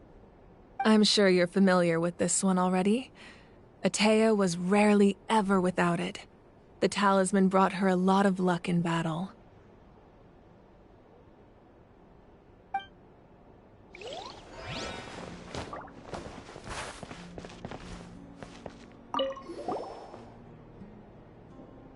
Whoa, this weapon is huge! Which tribe did it belong to? Ah, that weapon belonged to Tenoch, a hero from 500 years ago. Strictly speaking, he didn't belong to any single tribe. That's because even before the disaster with the Abyss broke out, he had already been exiled. Exiled? It was a punishment imposed out of necessity, but he accepted it all the same. He believed it was what he deserved. When the Abyss attacked, the tribes found themselves in urgent need of a powerful figure to lead them into the battle, and there was no one more courageous or resolute than him. He united the 6 tribes and accomplished great feats throughout the war. Ultimately, he perished, and because he had already lost his ancient name, the Ode of Resurrection was unable to bring him back. And so, he was laid to rest, alongside the countless warriors and civilians who lost their lives, buried in the soil of his native land. Wow, he sounds like a true hero.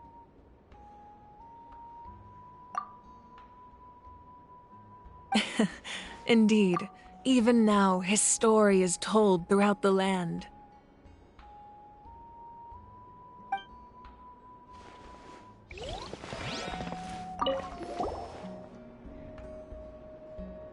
The powder still needs some time to settle, so let's wait a little longer.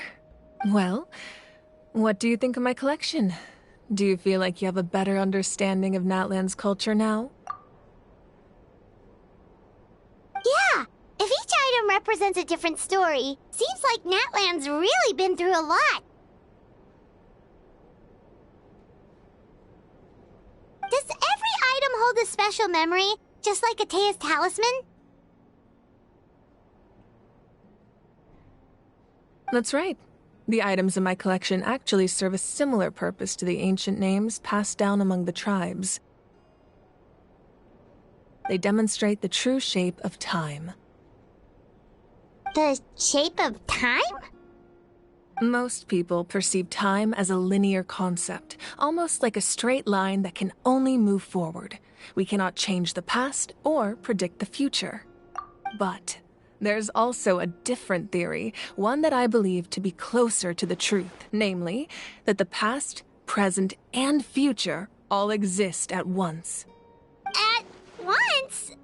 Paimon's not sure she understands. Let's say your journey ended right now. Thinking back on your experience in each nation, which one would you say was the most important?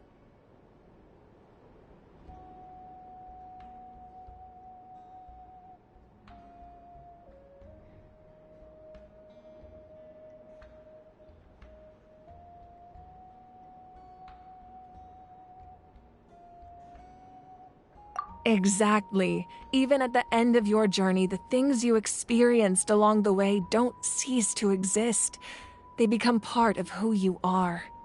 Take out a portion of that journey, and you would likely make very different decisions, and eventually arrive at a very different destination. The future is the same way. It exists even though it has yet to come to pass. We just lack the means to perceive it. Of course, there are those with the power to foresee the future. They simply call it by a different name. Fate. You're quite familiar with that concept, I would imagine. That does kinda make sense. The future hasn't happened, but already exists. Humanity excels at living in the present. But too often we forget the past and neglect the future.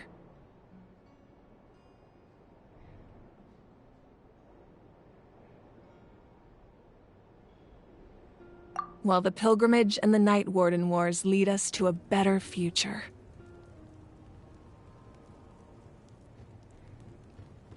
Only by uniting the people of Natlan across countless eras can we fight back against an enemy as formidable as the Abyss. To come up with such a set of rules, the first Pyro Archon must have possessed a level of insight I can only imagine.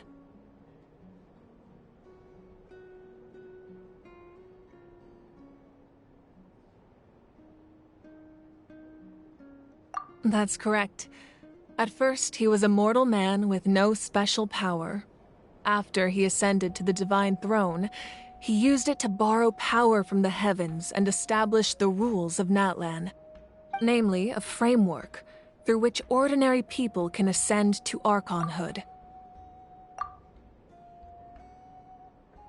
By holding the pilgrimage, we're able to determine the strongest among us.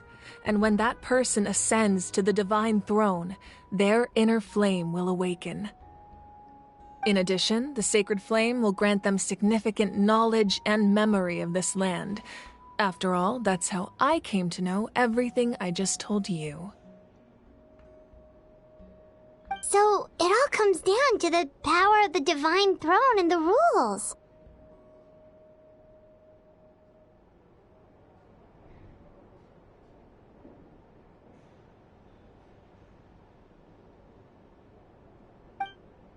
Wait, is that a family portrait? Yes, that's my mother, father, younger sister, and the little saurians we raised.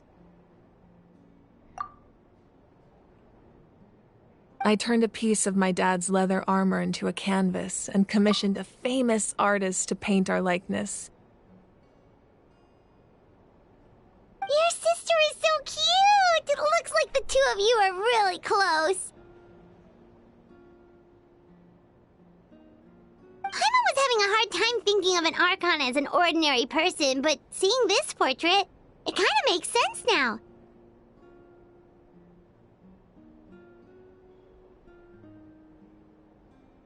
It really doesn't look like there was anything special about you before. Oh, wait, is Paimon allowed to say that?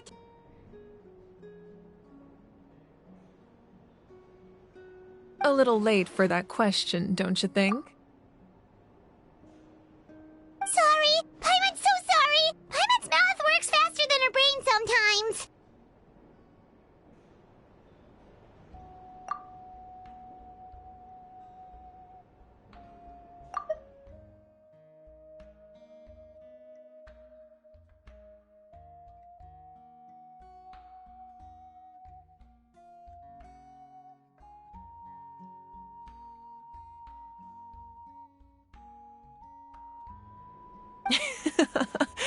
It's all right.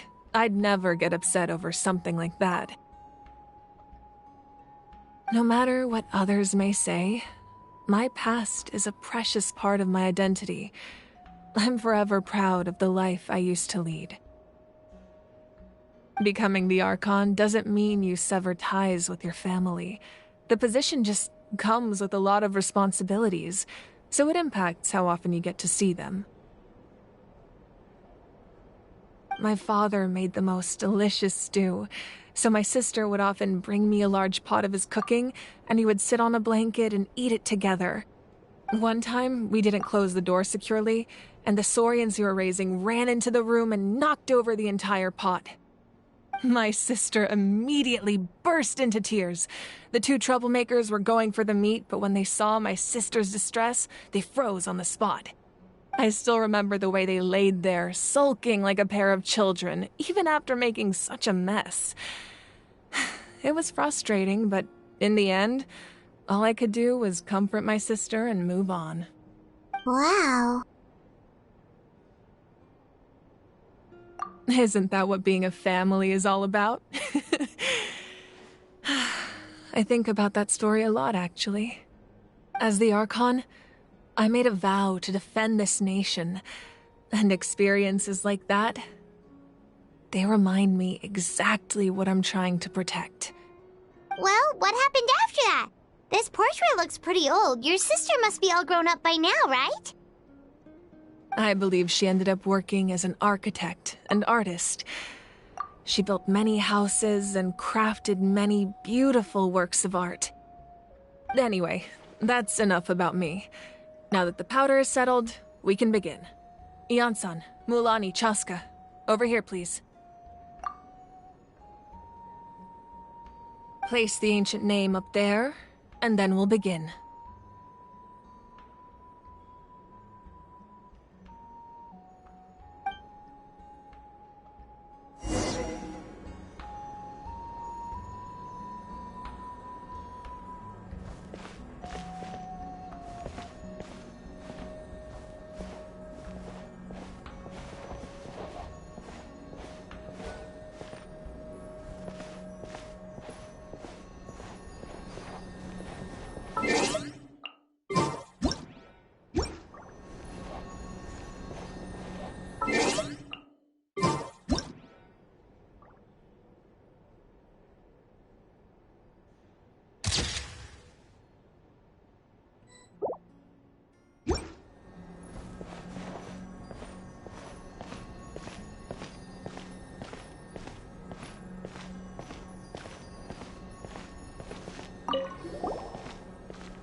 Surely as the echoes of life resound through heaven and earth, so too shall our stories remain eternal.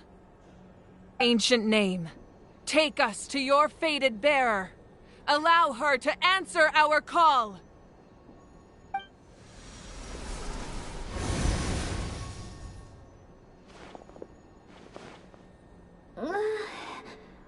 Am I hallucinating again? Kachina, are you okay? Huh? I'm not seeing things, am I? Is the Abyss playing tricks on me again? It's okay, Kachina. It's just us.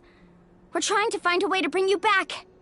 Everyone, you have to listen to me.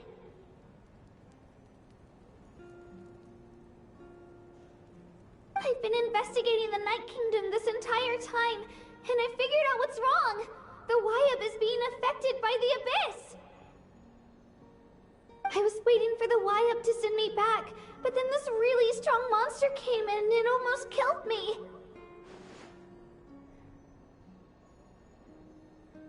The Wyab saved me, even though its power is weakening, so I've been hiding from the monsters while trying to find a way to help.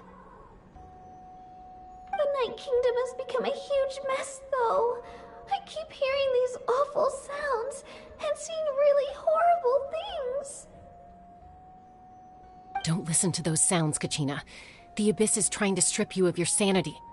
All you need to do is stay safe and wait for us. We'll be there shortly. It's okay. I feel so much better now that I've had the chance to talk to you guys. You don't need to worry about me. I've never been strong or special at all, really. So I don't blame anyone for forgetting about me or leaving me behind. Just knowing you care is more than enough. I'll find a way back. You don't have to put yourselves in danger to come rescue me. You're always like this, Kachina. Now's not the time to act tough. We're coming for you, and that's final. I don't know what lies the Abyss has been feeding you, but I'll tell you something right now. Nobody here sees you as a burden. You're a victor of the Night Warden Wars, a hero of Natlan. All you need to do is wait for us to rescue you, and you'll get all the applause and recognition you deserve.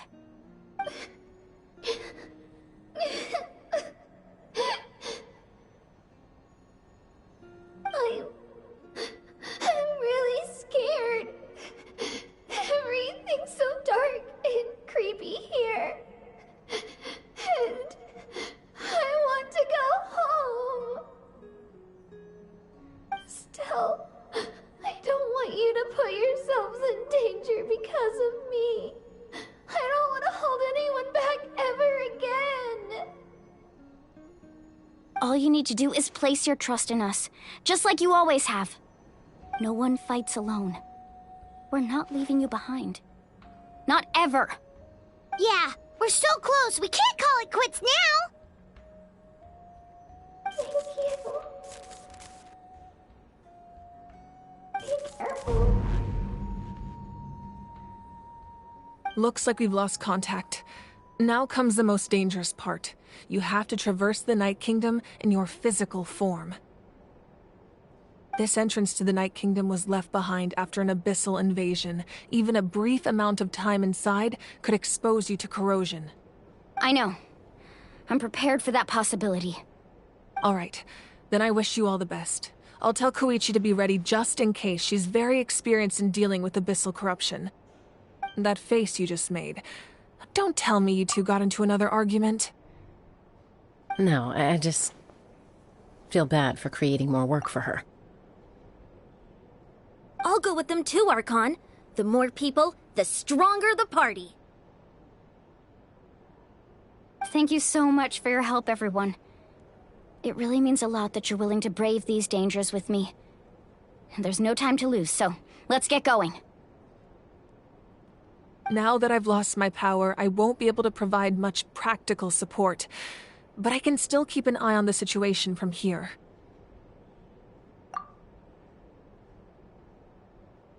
Eon-san, I know it's unlikely, but if you encounter a situation you can't handle... That won't happen. I hope not.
I see everything.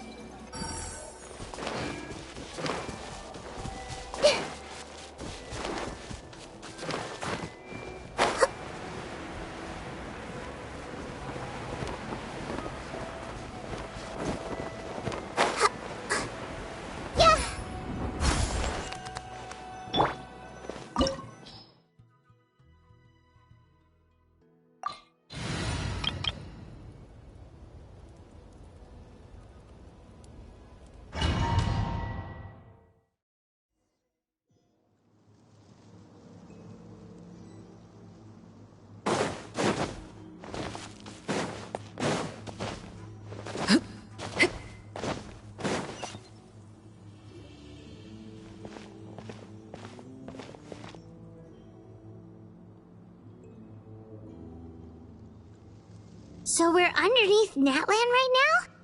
It looks nothing like Paimon was imagining. That's because in the distant past, Natlan was home to an incredibly advanced civilization ruled by dragons. Humans only established their own society after the fall of the dragons. So these are Saurian ruins? Wait, you mean like the elemental sovereigns? They had their own advanced civilization? Yes, a really long time ago. Very few records have survived until now, so no one really knows what the devices here are for.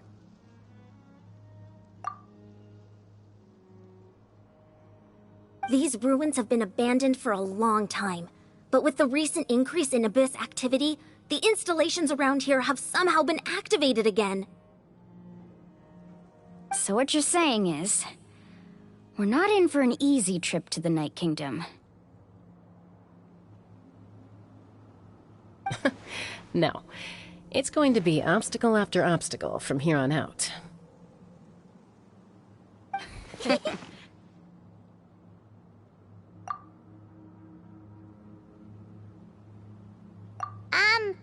are you all laughing like that? It's creeping Paimon out. It's the pre-adventure excitement kicking in, right guys? Of course. I'm eager to get started.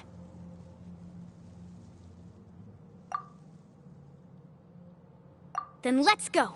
We won't let anything stand in our way.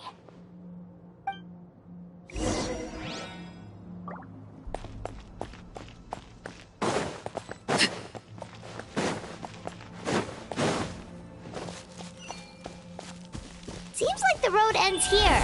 How should we get across?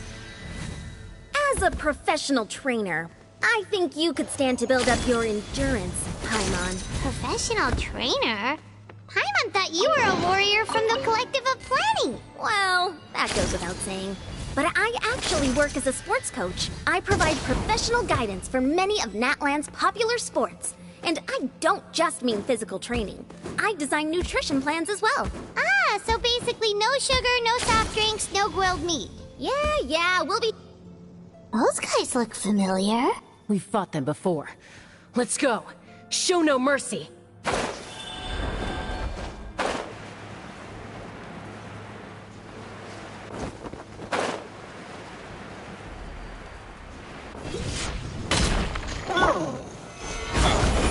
Ring cutter. This is order. Transfixed.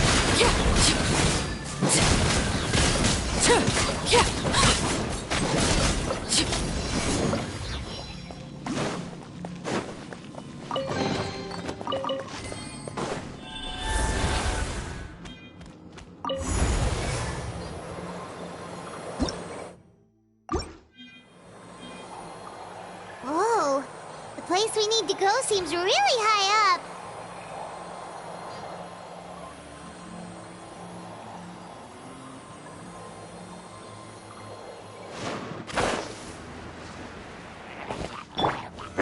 Stabilize! Laid bare.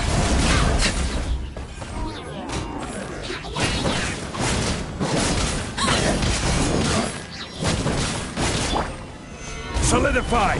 I will have order! Witness the power of Go. Everlasting as the moon.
Stabilize!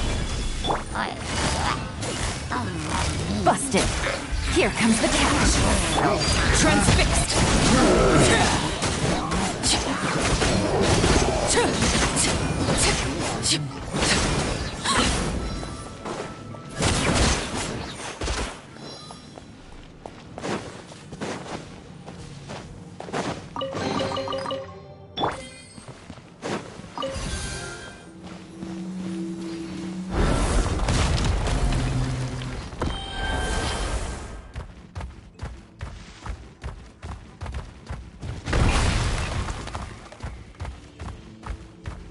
This is the final stretch. We just need to climb up, and we'll be there. Nothing to it. Easy for you to say.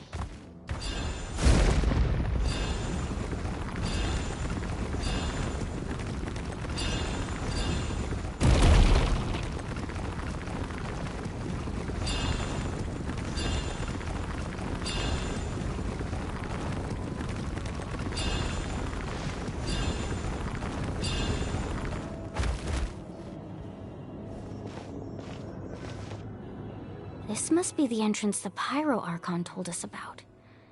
The one ripped open by the Abyss. Yes. There's something in the depths of this place that feels familiar, yet also foreign. We actually have to go in there? Okay, Paimon just needs to psych herself up. Don't push her through before she's ready.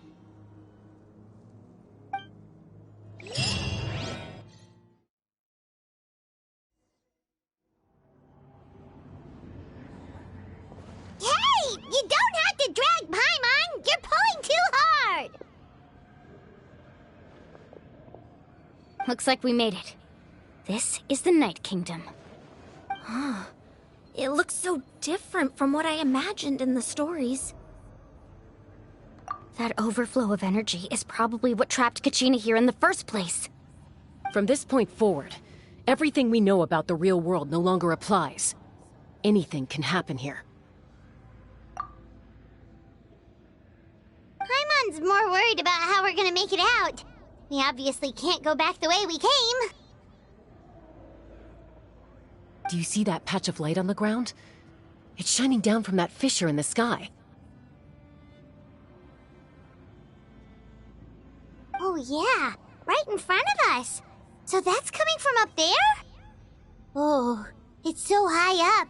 Did we really fall that far down? Just like I said, our real-world knowledge doesn't apply here. We fell all this way, yet came out completely unscathed. If this was the real world, we'd have to climb our way back up to the entrance. But here, all we have to do is stand underneath the light and offer a prayer. That's it?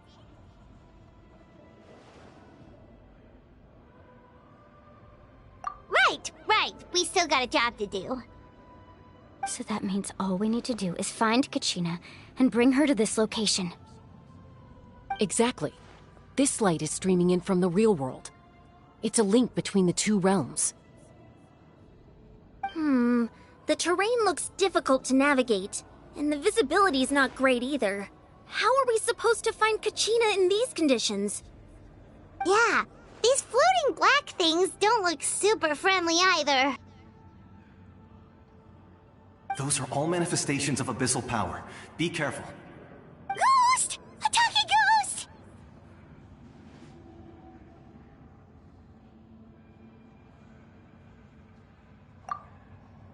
Calm down, I'm here to help. You're the ones who helped Vichama, right? Yes, I'm Vichama's friend, Malko. I was completely lost to this realm until I sensed a mysterious power calling out to me. It's like it was seeking me out, attempting to reassemble the pieces of who I used to be. Of course, it could only do so much. I'm sorry I can only appear before you in this imperfect form. No, we should be the ones apologizing.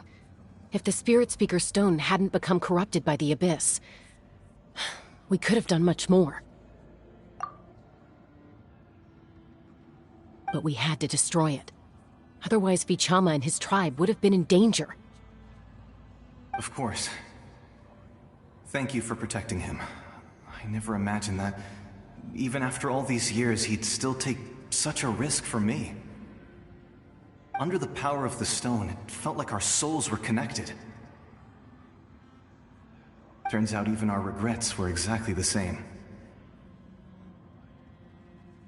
Whether in triumph or death, you want your best friend by your side. Exactly. That may not be in the cards for us, but it's not too late for you.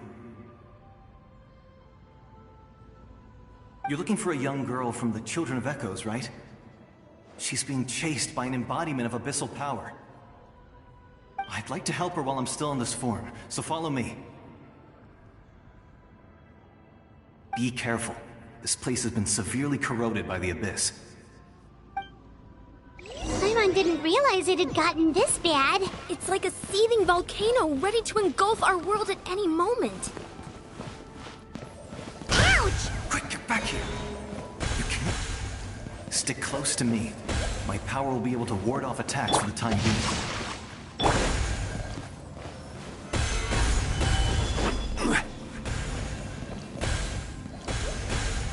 We won't be able to keep this up. Let's try another route. This way.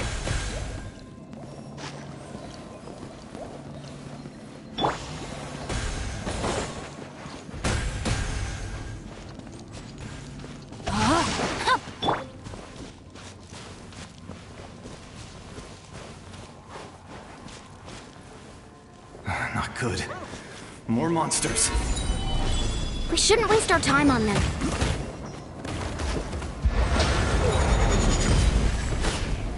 Let me weave you a verse. Gotcha. Overruled.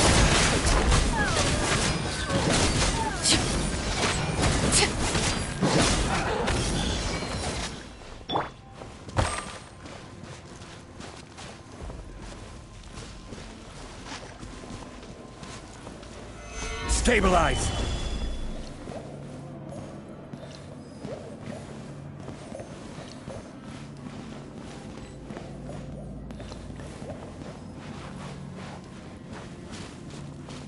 Oh, Paimon can't see anything! It's easy to get lost here. Just stick close.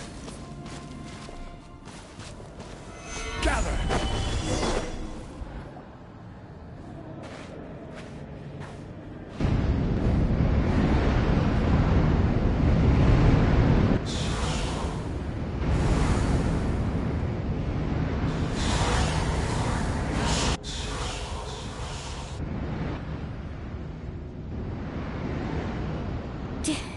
Did you hear that? What? Never mind. It was probably just my imagination. Don't scare Paimon like that!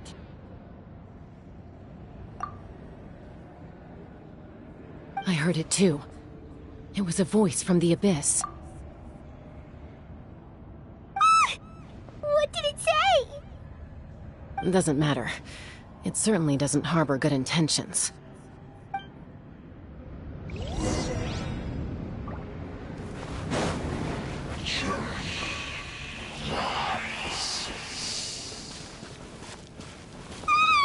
Paimon just heard it too! Let's keep going. Paimon wants to get out of this place!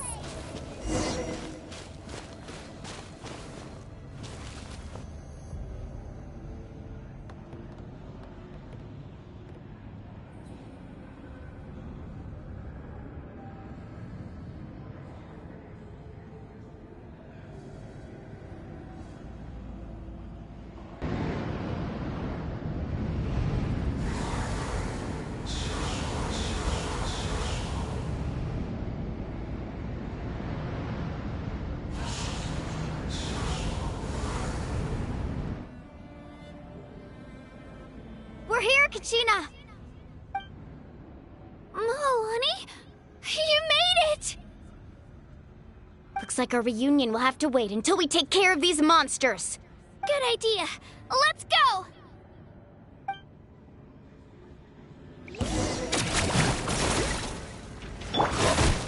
Stabilize! Busted.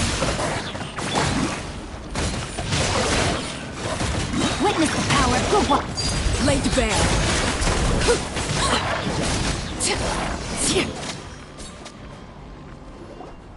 You're here. You're finally here. Thank you so much. That monster can appear from anywhere. It almost caught me a bunch of times. The Wyup's power helped keep me hidden, so I just tried to stay out of sight until you got here. Had a girl. You did so well. And most importantly, you weren't hurt. Should we start heading back then? Actually, I have a request. Will you come visit the Wyup with me? I can't exactly put it into words, but something's wrong with the Ode of Resurrection. And I know it has something to do with the contamination from the Abyss. That was the Pyro Archon's theory as well. Everything we've seen here certainly seems to back it up. In the Night Kingdom, there are 6 main totem poles representing the Wyup of each tribe. You can think of them like the body of each Wyup. Additional totem poles, like the ones around here, serve as proxies to which the Wyup can extend their consciousness. There are countless proxies scattered around the Night Kingdom. Through them, the Wyup can extend their consciousness over the entire realm and track down souls no matter where they roam. But if a proxy were to become severely contaminated, then a soul could become lost within the Night Kingdom. Judging by the current situation, I don't think we're dealing with just one contaminated proxy. Even if we could drive back the abyssal power from one of them, that probably wouldn't even put a dent in the problem. Still, we can't just leave the Wyup to suffer. It's protected me this whole time. I agree. We might even manage to draw out the monster that's been hunting Kachina. Getting rid of the monster might slow down the deterioration of the Night Kingdom.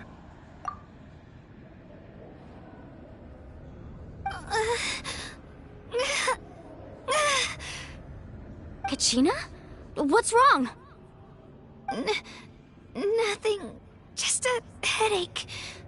And that voice again, telling me to abandon the Wayab and leave this place.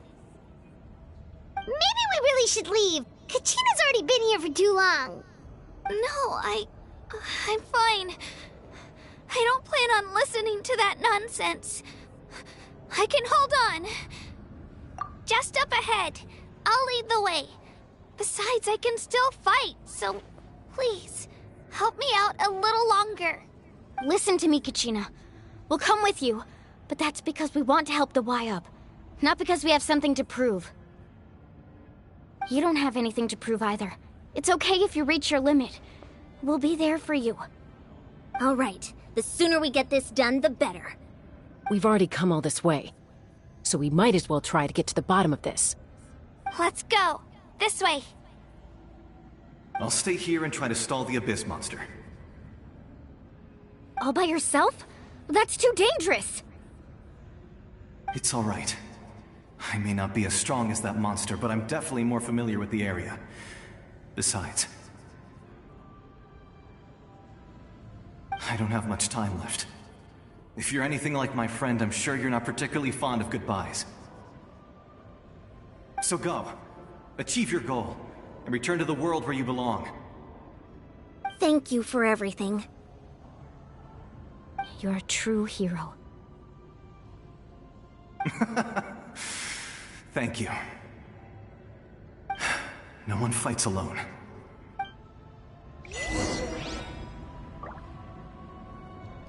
Does your head still hurt? Let me help you walk. I'm fine. You should know I'm made of stronger stuff than that.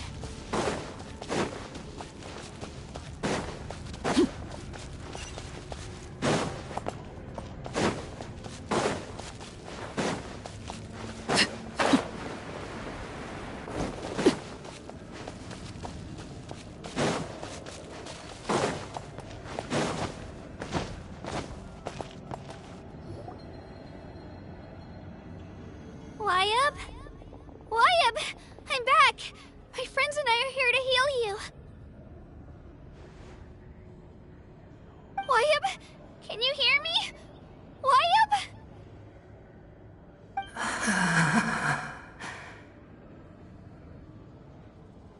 So we were right. The contamination is already too severe. It's preventing the Wayab from answering our calls. Alright, get ready, everyone. Time to purge the abyssal energy from this place! Careful. We've got company. Already?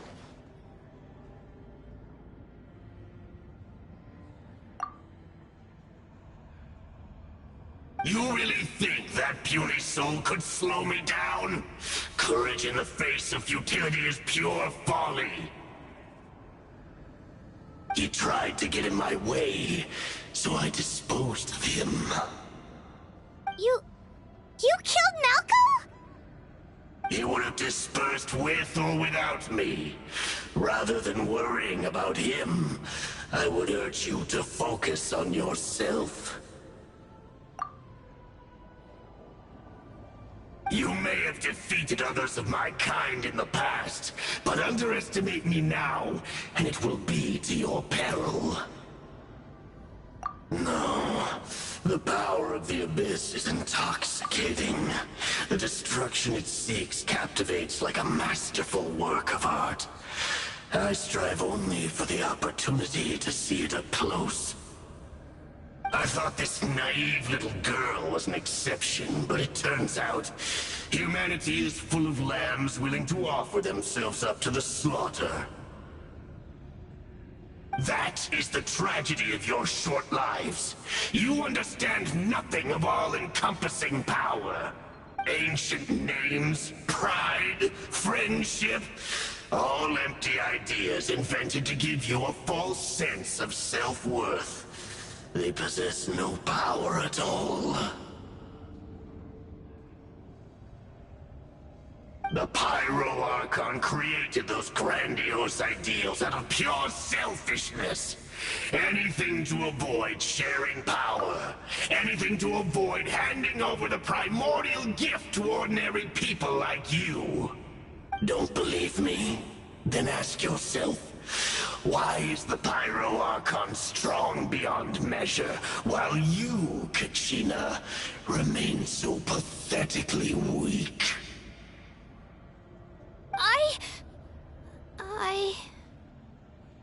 Kachina! Give me your hand.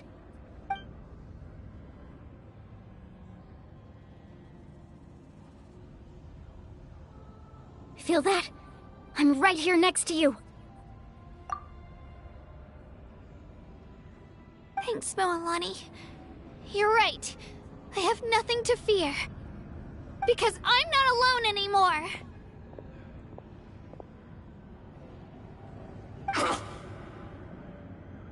You're right. Maybe comforting ideals don't have any power. But you also couldn't be more wrong. You've never had to work for your own strength, so you will never understand the true source of our power. What?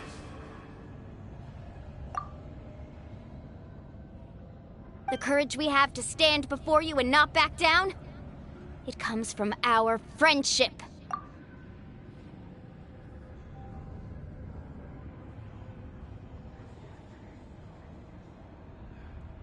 The power lies not in the ideal itself, but in our commitment to upholding that ideal, and in our decision to stand together and fight! Well said! Let's go, Kachina. It shouldn't take more than 2 of us to handle an enemy like this.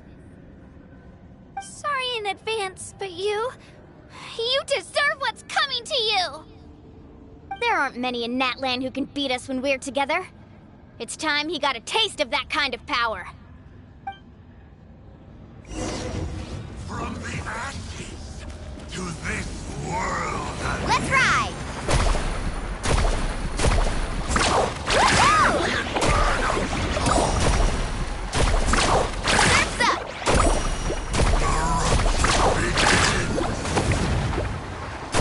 Catching up the wave!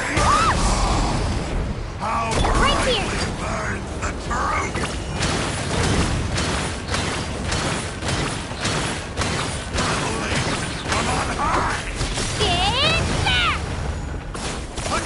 Woohoo!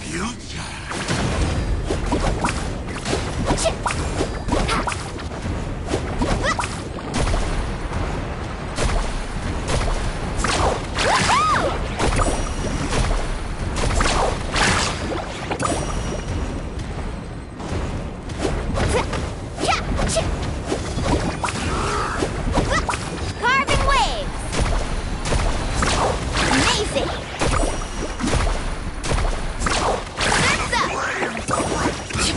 This world is all ready. We won! We actually won!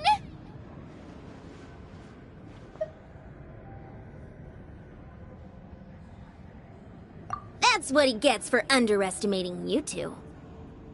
Fantastic work, Kachina! Absolutely fantastic!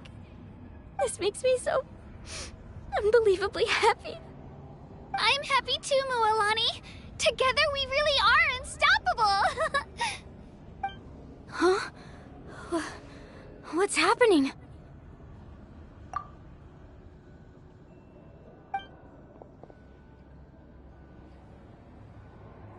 My ancient name is glowing?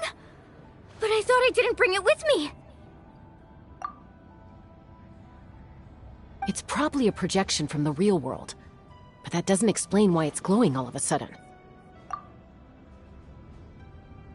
Wait, does that mean you're...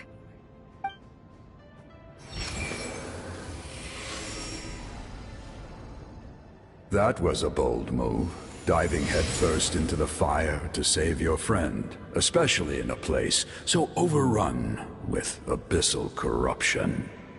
Still, seeing you pull it off was really something. Everything you said was exactly right. As isolated individuals, we stand no chance against the power of the Abyss. It took years' worth of scars and lots of unnecessary suffering for me to understand that for myself. The Pyro Archon's plan will unite us as one. Everyone has a part to play. Only then will we have the power to defeat the strongest of foes. Who are you? Tupac, a warrior from the people of the Springs. I fought against the Abyss during the invasion 500 years ago.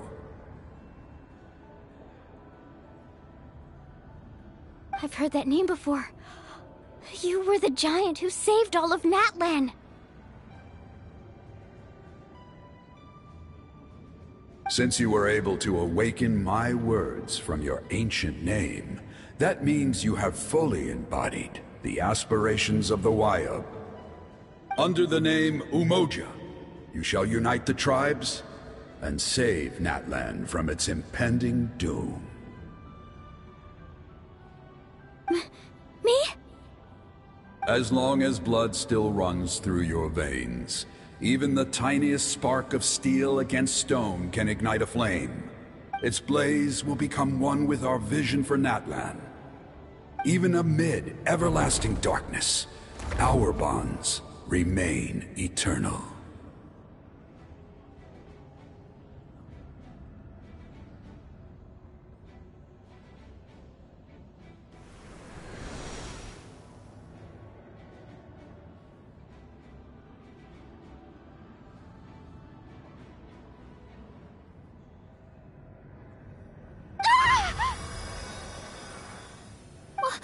What's wrong, Moalani? So many memories. My brain was just flooded with everything he once knew. So that's what happened. What do you mean? Did you just figure something out? 500 years ago, they foresaw the very crisis we're facing now. Efforts to save Natlan started all the way back then. We can go over the details once we get back. We shouldn't linger here longer than we have to. I know bits and pieces, but I had no idea Mualani was also part of the plan. This sounds like something that's going to need a lot of explaining. Let's focus on saving the Wayub first.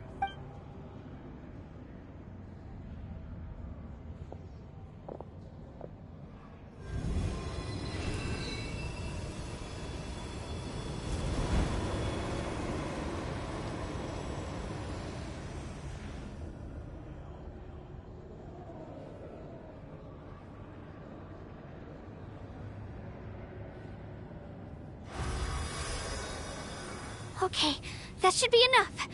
Wayub? Wayub? Can you hear me?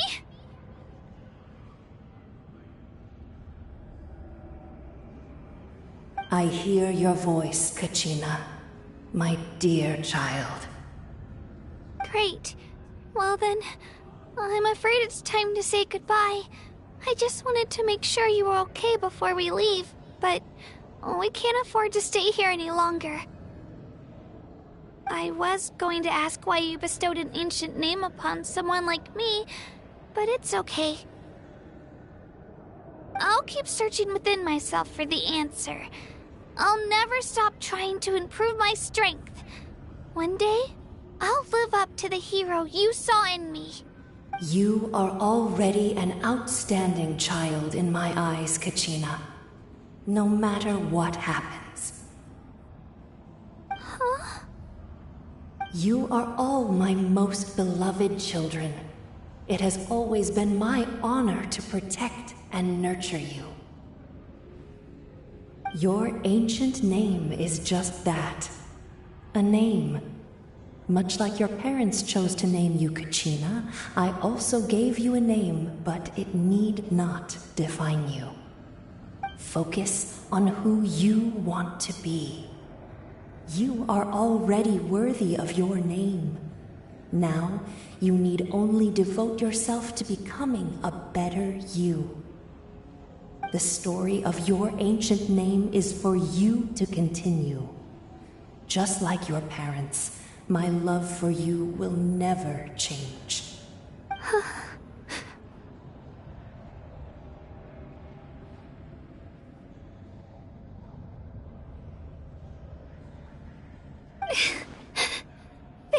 Why, It gladdens me to see the Pyro Archon's plan move another step towards completion. But it is time for you to leave this place. The situation here is getting worse. Go now, my children. Save Natlan on behalf of all you hold dear. I know we've never met before, Wyab, but I just wanted to say thank you for encouraging Kachina. It was exactly what she needed to hear. Whoa! What's going on? An earthquake? we're out of time. It's the power of the Abyss. Quick, we need to run!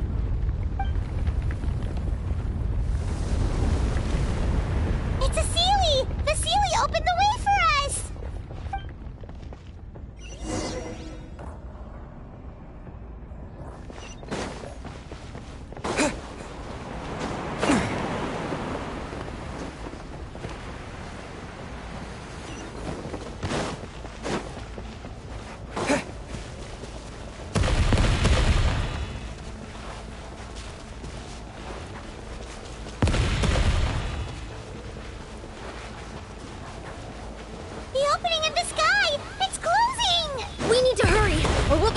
Here!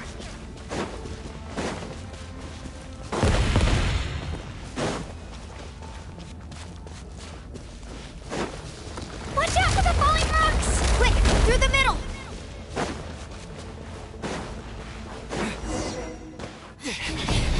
Come on, faster! We'll never make it!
You've done well. Now come home.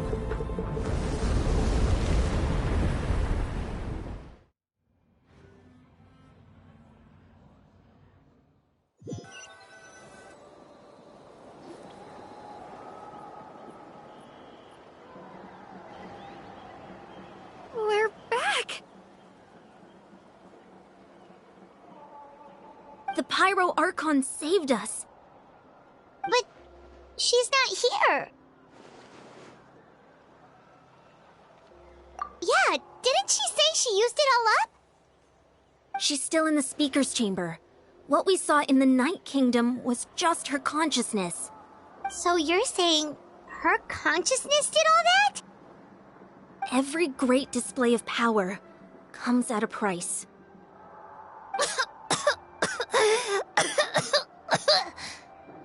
You must feel terrible, Kachina. Just hold on. We'll get you to a doctor soon. Let's get back to the stadium. The Pyro Archon said she'd have a doctor waiting for us. I recommend getting a full checkup, just to make sure no damage gets left behind. Paimon feels okay. What about you, Traveler? Right. You always seem to do pretty well against the Abyss. Let's get going. We need to share what we learned in the Night Kingdom as well. Right. The Wyap mentioned something about the Pyro Archon's plan. What is it exactly? I'll let her explain everything. We're all a part of the plan now. Every move we make from here on out will decide Natlan's ultimate fate.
Huh.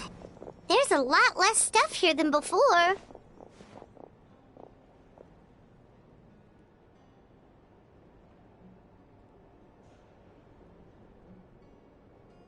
It's good to see you all here in one piece. I know you must have a lot of questions, but let Koichi check you over first. It's best not to let any lingering effects of the Abyss go untreated. Thank goodness you made it back.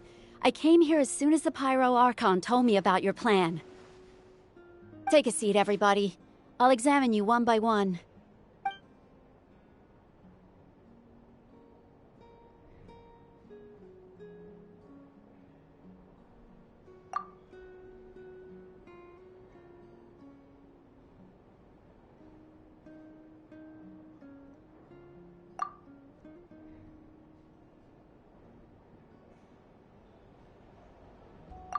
All right, that should do it for now. But just to be safe, I'll perform another checkup in a couple of days. I have to say, though, I've never seen anyone react to the Abyss like you, Traveler. It's like you're completely immune to its power. He always has been special like that.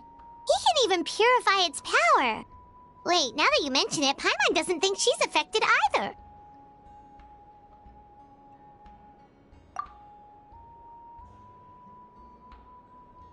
Given the current situation, that ability will likely play a great role in the events to come.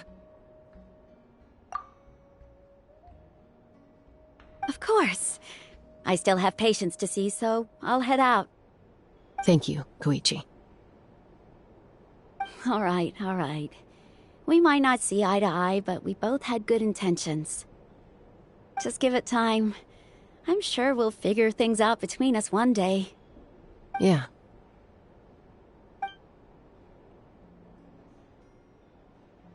All right. There's so much to discuss, I don't even know where to begin. You've seen it for yourselves now. The devastation in the Night Kingdom. I'll get straight to the point. Natlan is on the verge of destruction. It's very possible our nation has less than a year before total devastation.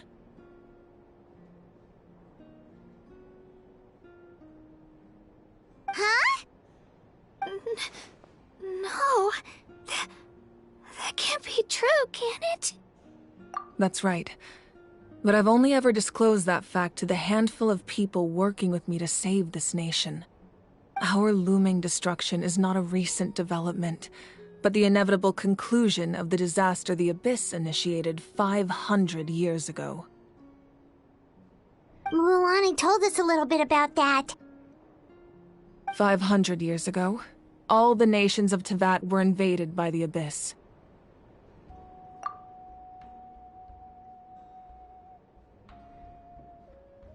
Unlike the other nations, Natlan never had stable and deep-rooted ley lines, so we suffered the worst of the invasion. The battle against the Abyss was exceedingly long and brutal. In the end, victory came at the cost of our civilization and countless lives.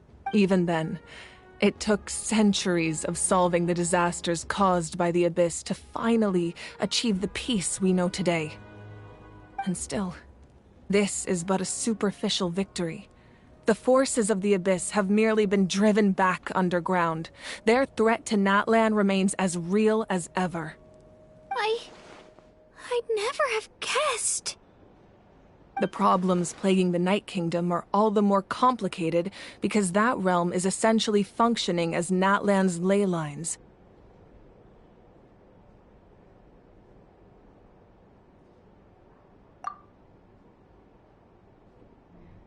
Immediately after the war, our calculations estimated that we would have a maximum of 500 years before the Night Kingdom was completely lost to the Abyss.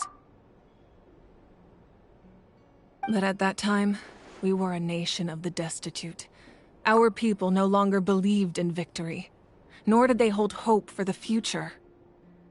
Our civilization was dying, our faith crumbling, and the line of power passed down from the Wyab nearly severed. If we didn't bring the nation back together, it would be foolish to even dream of defeating the Abyss in the future. So, the Archon had a long and involved discussion with the heroes of each tribe, and finally came up with a 500-year-long plan to save Natlan. So that's what happened. After finding Kachina, I encountered a strange figure who gave me a series of new memories. Since the plan was mentioned in those memories, I guess I've been chosen to play an important role in it. But there's still something I don't understand. Those memories showed me the Pyro Archon from back then. And it was you.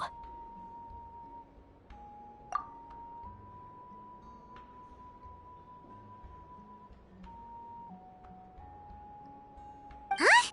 But that doesn't make any sense! The Pyro Archon is supposed to be human. It's impossible for a human to live that long. That's right.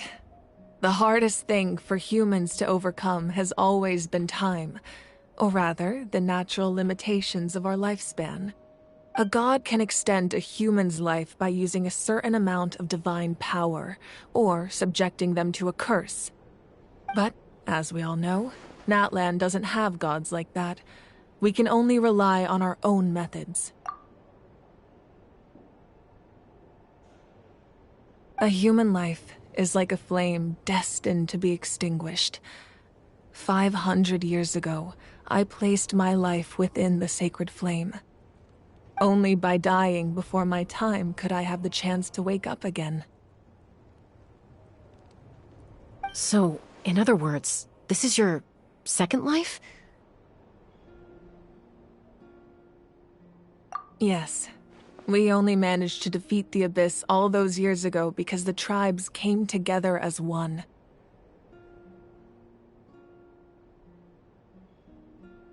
If the Natlan of the future was to have a fighting chance, the Pyro Archons that came after the war had to rebuild the decimated tribes. The goal was to reunite the people and restore the strength of each tribe's Wyab.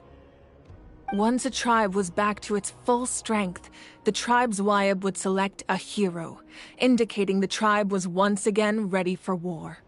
The Chosen would then stand by my side in defense of our nation, just like great heroes of old 500 years ago. So that means I'm one of the Chosen? That's right. You bear the ancient name Umoja, the same one held by the hero from your tribe 500 years ago. It means unity. After your adventure in the Night Kingdom, I trust you've come to fully understand the meaning of that name.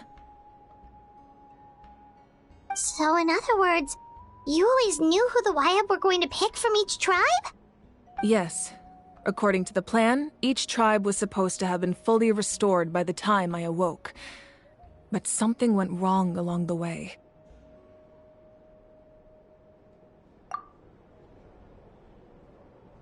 The 6 heroes successfully inherited the ancient names from 500 years ago, but the intel regarding the plan wasn't passed on to them. Once again, it comes down to the deterioration of the Night Kingdom. Communication between the Sacred Flame and the Wyab has been blocked. Just like how the Ode of Resurrection failed to bring Kachina back. Exactly. It's just another tactic the Abyss is using against us. The Abyss may not possess intelligence, but its methods certainly aren't easy to counter.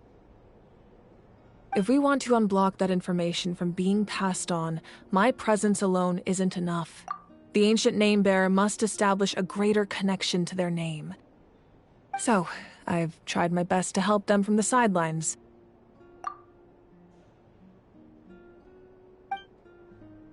Currently, Shalonin of the Children of Echoes, Kinich of the Scions of the Canopy and Iansan of the Collective of Plenty have all been acknowledged by their names. During your adventure, you too earned the acknowledgement of your Wayab Mualani. In the process, you gained the memories stored within your name. But we have less than a year! Yes, but we have no choice. We cannot start the plan until all the heroes have been gathered.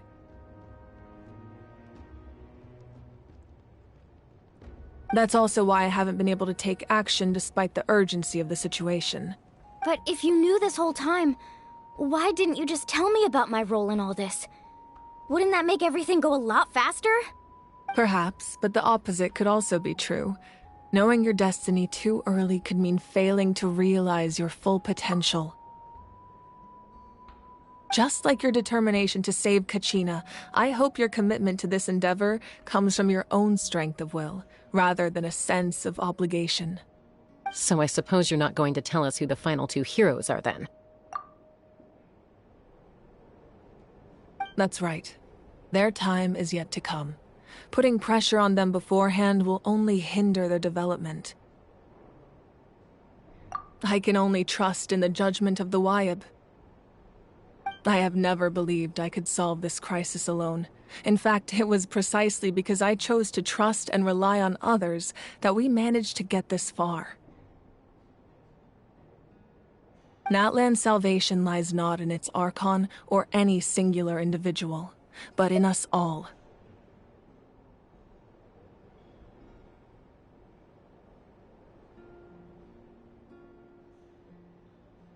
You're quite perceptive, aren't you? I thought I might get away with avoiding the topic. Huh? Oh, right! All of the stuff you stored here before, where did it all go? Even though I sacrificed my power, I still needed a contingency plan to ensure you would make it back from the Night Kingdom. After all, I was the one who allowed you to take that risk, and Mualani has an important role to play in my plan. In addition to their sentimental value, the items I stored here held a much more important purpose: fuel. Fuel? Ah, so back then, that's why you... Yes. The stories embodied by those items are certainly important, but there's an even more significant trait they all share. Every item belonged to a hero of Natlan. Over time, they became imbued with a certain amount of contending fire from being carried in battle. On their own, each item's power is limited, but together, their combined effect can prove quite useful in a dire situation.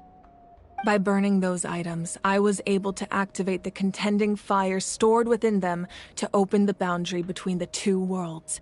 It was a rather crude approach, so all their power was depleted in an instant, as you can see. But weren't they all precious treasures? What about their stories? That's exactly why I dragged you all here. No matter what, I never wanted the Pyro Archon to have to use that power. Oh, I'm so sorry.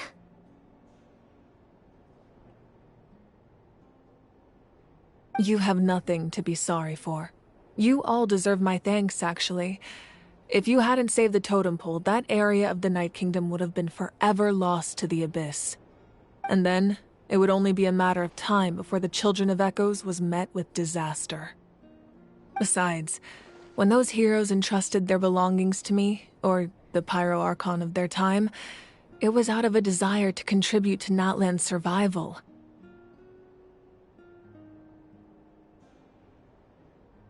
If they knew those items helped save the present-day heroes of Natlan, they would not mourn their loss. Even when you put it that way, I still feel bad. There's no need. Remember what I told you about time?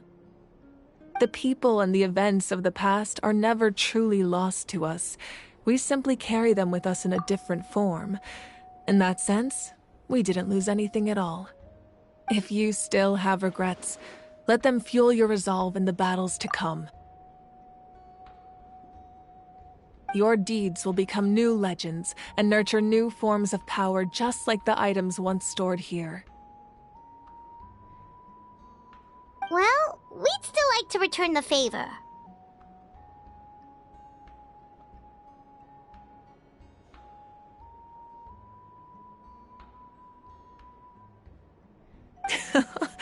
Well, if that's the case, just treat me to a drink sometime. Now that Kachina has returned, we can finally hold the victory feast and celebrate your team's triumph in the Night Warden Wars. And we could all use the rest, that's for sure. Plus, you'll be able to silence everyone who doubted you once and for all, Kachina. Still, now that I know the danger we're facing, having a victory feast doesn't feel right. Try not to let it get to you. It's important to stay calm. Worrying about it will only affect your judgment. All right. You should head out. I'll join you in a bit.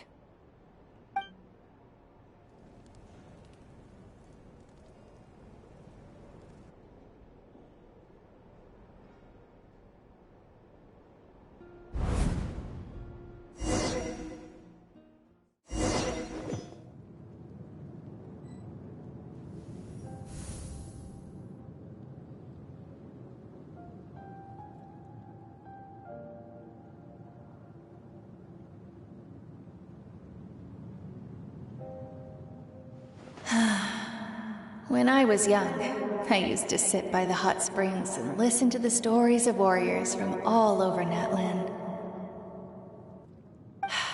They attract people from all walks of life. Friends come easy here, no matter what tribe you're from. The people of the springs have never claimed the hot springs as their own private property. They are there to bring all hot spring buddies together. It's been really nice, seeing the children of my tribe get older. It's helped me gradually understand the true value of the springs. I've witnessed their energy, their determination, their absolute passion for life. Even when they cause trouble, I never managed to hold on to my anger for long. It's unbelievable how quickly they worm their way back into my good graces. I'm certain Mualani will become a great warrior when she grows up. She possesses infinite potential. I can see it. One day, when I'm no longer in fighting form, I'll come here and tell stories to all the children, just like those warriors did for me. So, you better get busy, Pyro Archon, or I'll end up running out of stories.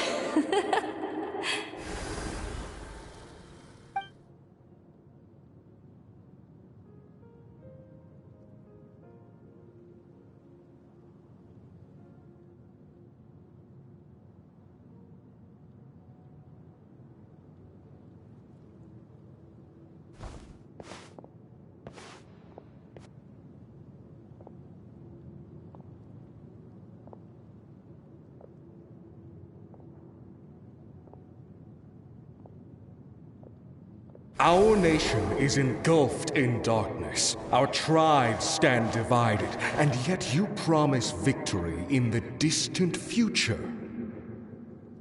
The Abyss is a cunning enemy, one that I faced in battle many times. Were that not the case, I would never understand exercising this degree of caution. My rage will never know absolution, and my power will no longer aid you in victory. But you came to me because you knew you could convince me with just a single sentence. I understand your choice.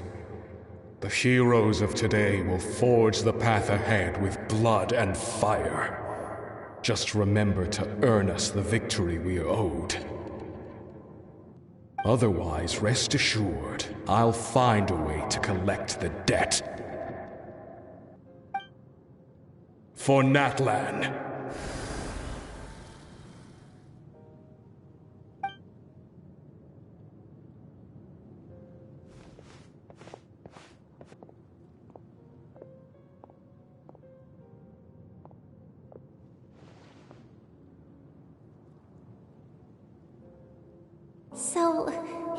gonna head 500 years in the future to serve as the Pyro Archon again?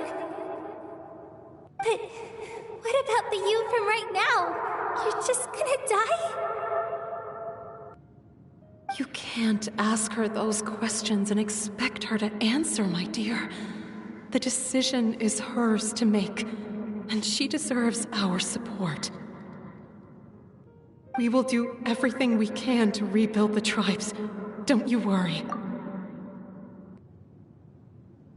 Even across time, we will all do our part to fight for Natlan's future. Yeah, Mom's right. We'll always believe in you, sis. Oh, seriously though, Dad should be here. Where is he? I imagine he didn't know what to say, so he chose not to come at all. Don't take it to heart, my dear. That's just who he is. Just remember, no matter what happens in the future, we will always love you.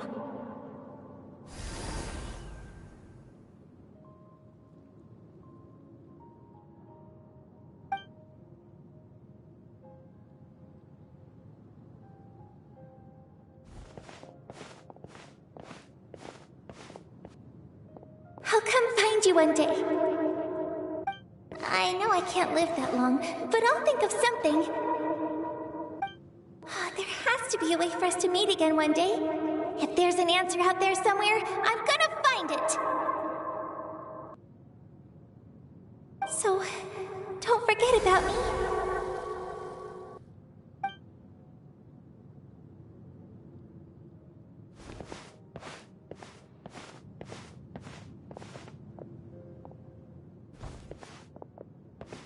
If that's your decision, then you have my full support, Archon. May our children live to see such a lovely son. For Natlan! No one fights alone.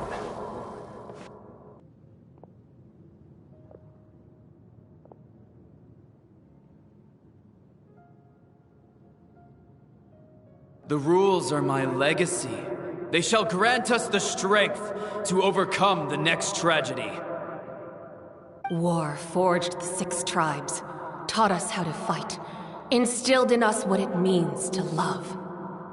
Who will be the one to bring this to an end?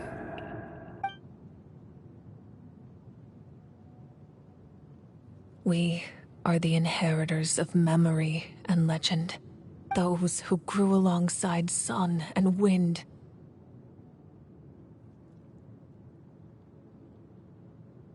Those who forged our own destiny and future. That is Natlan's fire, the lifeblood of our nation.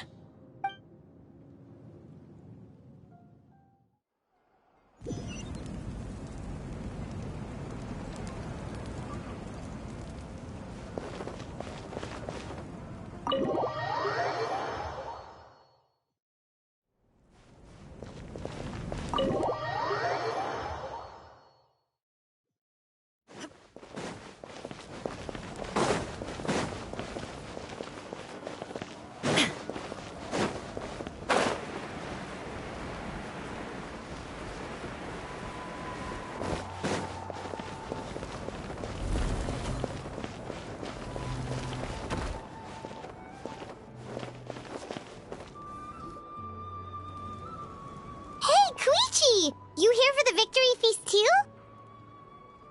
Oh, no. I knew Chaska would be here, so I just came to deliver some medicine. I was about to leave, actually. It's not that I don't want to celebrate Kachina and the others. I'm so glad she made it back. It's just... well, I'll make things awkward if I'm around my sister right now. Well, you two had a fight, so Paimon can understand. She didn't cause any trouble during your trip, right? Yeah, she was super helpful. She gave us a lot of useful information about the Abyss. That's good.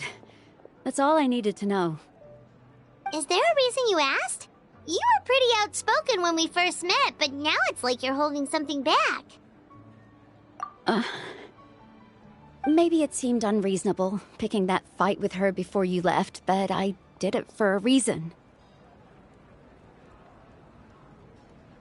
Her impulse to fight is extremely strong. Her mental strength helps her rein it in, but she still loses control sometimes. I had no idea what you might face in the Night Kingdom, so I didn't want to take any chances. So what you're saying is... Okay, so maybe it sounds a little stupid, but it works pretty well. It helps her keep her cool for a little while, at least. Anyway, I'm just glad you were able to make it back safe and sound. That's all I wanted. What? Do you really have to go that far? Can't you just talk it out? No way. Chaska never opens up about her own pain, especially to her family. She can't learn about this, or it'll be even harder to help her. I appreciate the understanding, and don't worry. I'll find a way to help her ease this burden. Anyway, I need to get going. Enjoy the celebration. Oh, and if you ever need a doctor, you know who to find. Huh. Who would have thought there was a deeper reason behind their arguing? In the end, it's all the Abyss's fault. Paimon's had enough of them.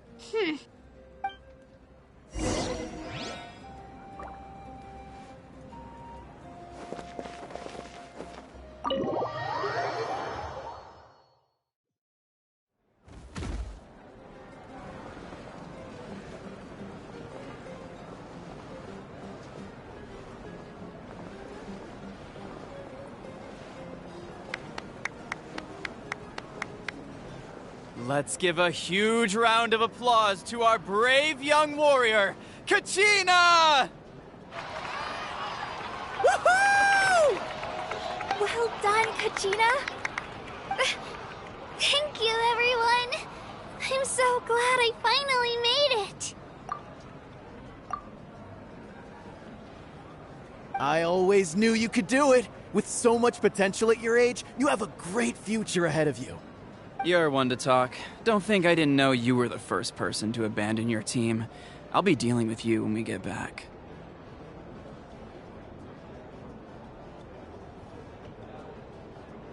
I had no choice. My friend invited me. I couldn't just say no. Oh, really? So you weren't just trying to get ahead in the first round?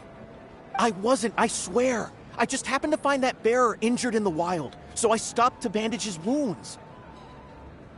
When he insisted on repaying the favor, what was I supposed to do? I'm just one person. I figured Kachina would have no trouble replacing me. But the fact of the matter is that after your departure, everyone else started thinking about swapping teams too. I'm really sorry, Kachina. It was wrong of us to abandon you like that. It's amazing that you still made it all the way through to the Night Warden Wars. That's the highest honor. So, what about you guys? Did you make it far? Our team captain drank too much the night before the competition and turned up late to the stadium on the day. We got disqualified. Serves you all right. No sympathy from me. All right. There's no need to be like that, Uncle Pakal. Dear friends, I'd like to say a few words.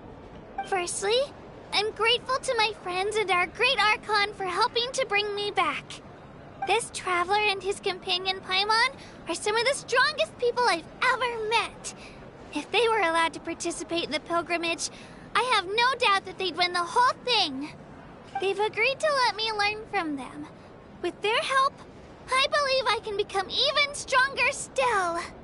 And let's not forget my good friends, Moalani, Chaska, Kanich, and Ayan-san. They all helped the Traveler and Paimon figure out a way to bring me back from the Night Kingdom.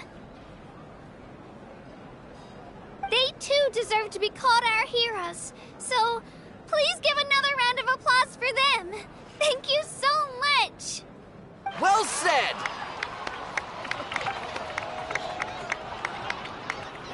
I'll drink to that. How does it feel being a hero, Kachina?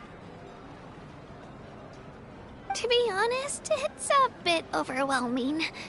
It all just feels so surreal. Well, you better get used to it! Next up, undefeated champion!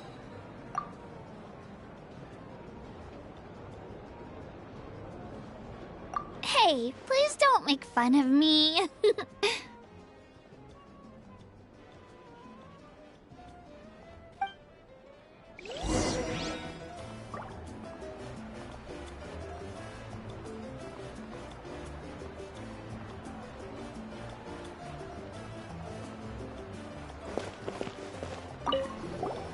My apologies. I knew more than I let on. Everything comes at a price, and most heroes aren't people who set out to become a hero. If you cling too tightly to your goal, you end up losing things that are far more precious. But in any case, we're now on the same page. I wonder how long before the two final heroes appear. From the Flower Feather Clan and the Masters of the Night Wind.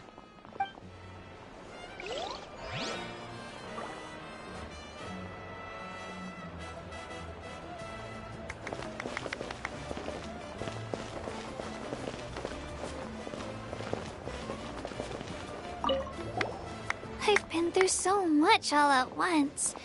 Everything still kind of feels like a dream. Are you still feeling unwell? Nope, all better now. I told you I bounced back pretty quick, so don't worry about me. I bet you guys must be tired, though. Make sure you get some good rest tonight. You gotta recharge so you'll be in the mood to have fun.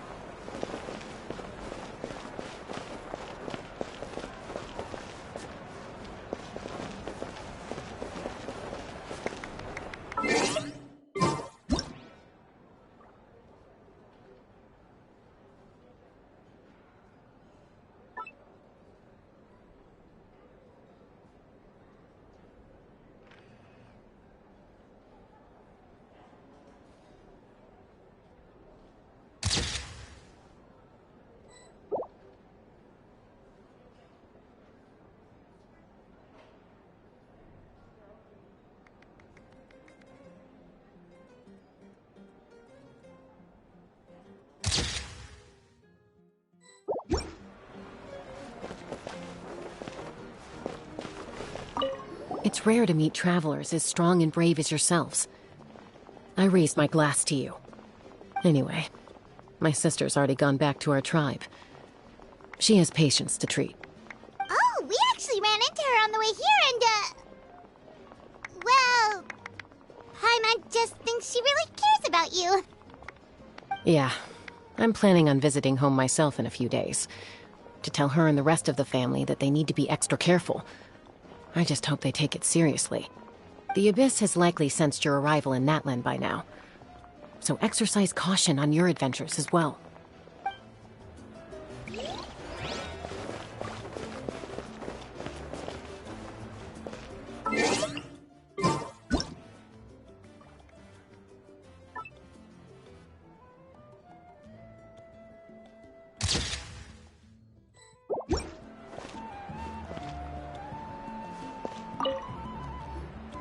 Now, at previous victory feasts, you'd always find me in the crowd singing and dancing.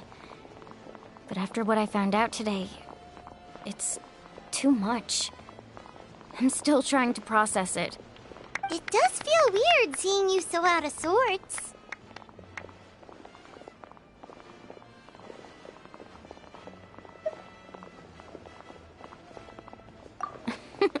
Is this another pearl of wisdom based on your adventuring experience? Well, Paimon agrees with the Traveler. Everyone's come together to celebrate Kachina's achievements. That's gotta be a first. You're right. Kachina looks really happy. And now I'm being the moody one. Ugh, enough doom and gloom. Time to shake it off.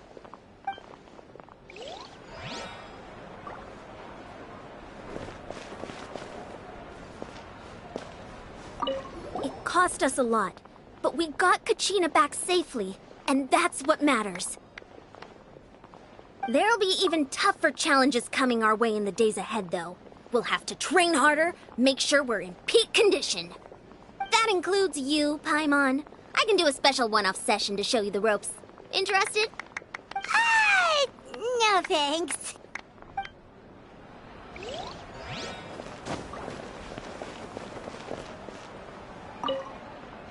All right, Kachina, let's party!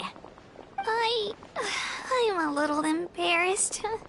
Don't be. Come on, you're the star of the show today.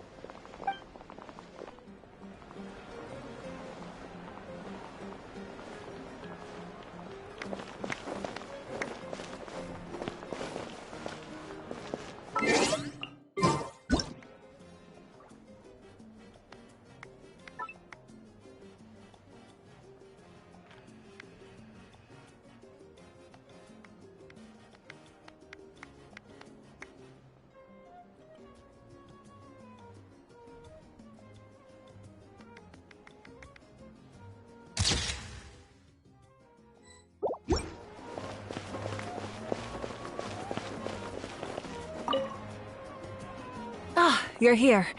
Have some fruit juice. I got it specially for you two. How did you know? That's Paimon's favorite! You look like you've still got questions. Ask away.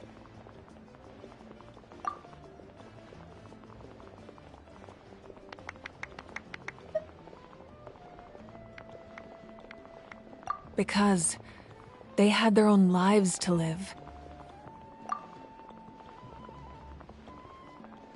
The thought of telling them, abandon your families and everyone you love, and come with me to the end of time, for in 500 years Natlan will be destroyed, it seemed too cruel. You could just as easily point out that everything in this world would come to an end eventually. But life is short, and beyond a point, it just doesn't seem real. Imagine if I said, let's leave right now and go save the sun because it'll flame out in a few million years. It would sound quite ridiculous.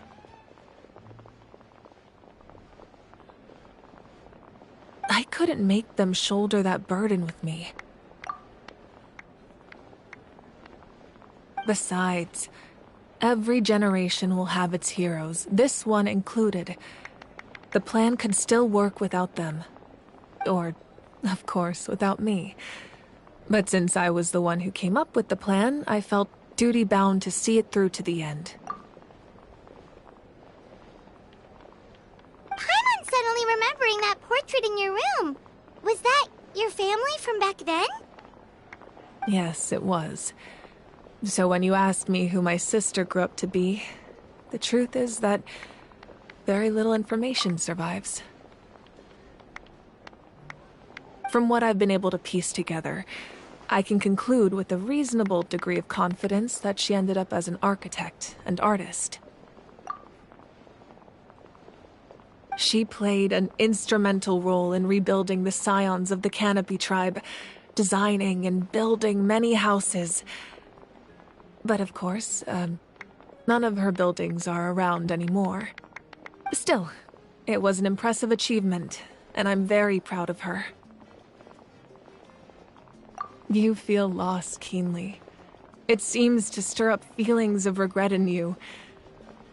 But this is something I have long since come to terms with.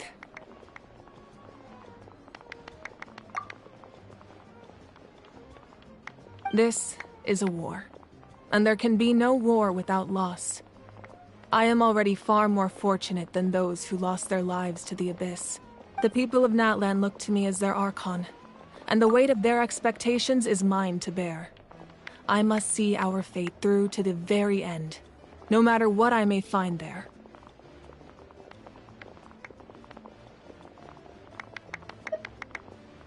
Yeah, doesn't that mean the way everything ends has already been written, including your plan? I suppose, but so what?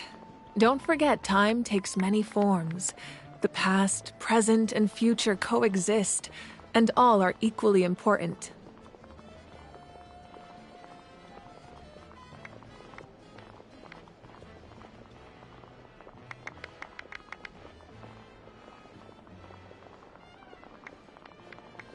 Even if the future ends in destruction, there's still no reason to give up on the here and now. And it's precisely because we humans cannot know our fate that we will never give up on our struggle. This is a pivotal moment. We are still 2 heroes short. Well, 3 to be precise. There's one further hero who I'm hoping to get on my side, whatever it takes. Your resistance to the corrupting power of the Abyss is truly remarkable. It would easily make you an all-important figure in the upcoming battle. If you agree to join us, you will not only gain my full support in your journey, but I will also forge a brand new ancient name for you.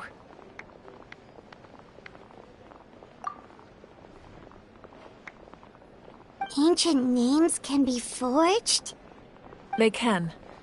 Several strict conditions must be met, but if they couldn't be forged at all, then the number of them in circulation would have long dwindled to 0. Possessing an ancient name would mean that your adventures in Natlan are recorded in full. Your stories would be remembered by our people for all the years to come. The Ode of Resurrection may have temporarily lost its power, but still, take this as my personal guarantee that I shall never let you fall.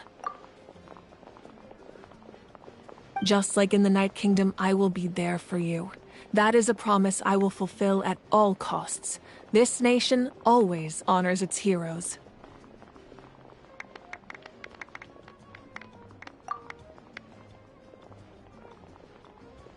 Yeah, we can't just ignore the situation here. Wonderful.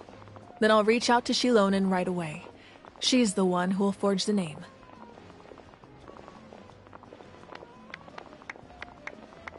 We've never forged an ancient name for an Outlander before, but I trust she'll find a way.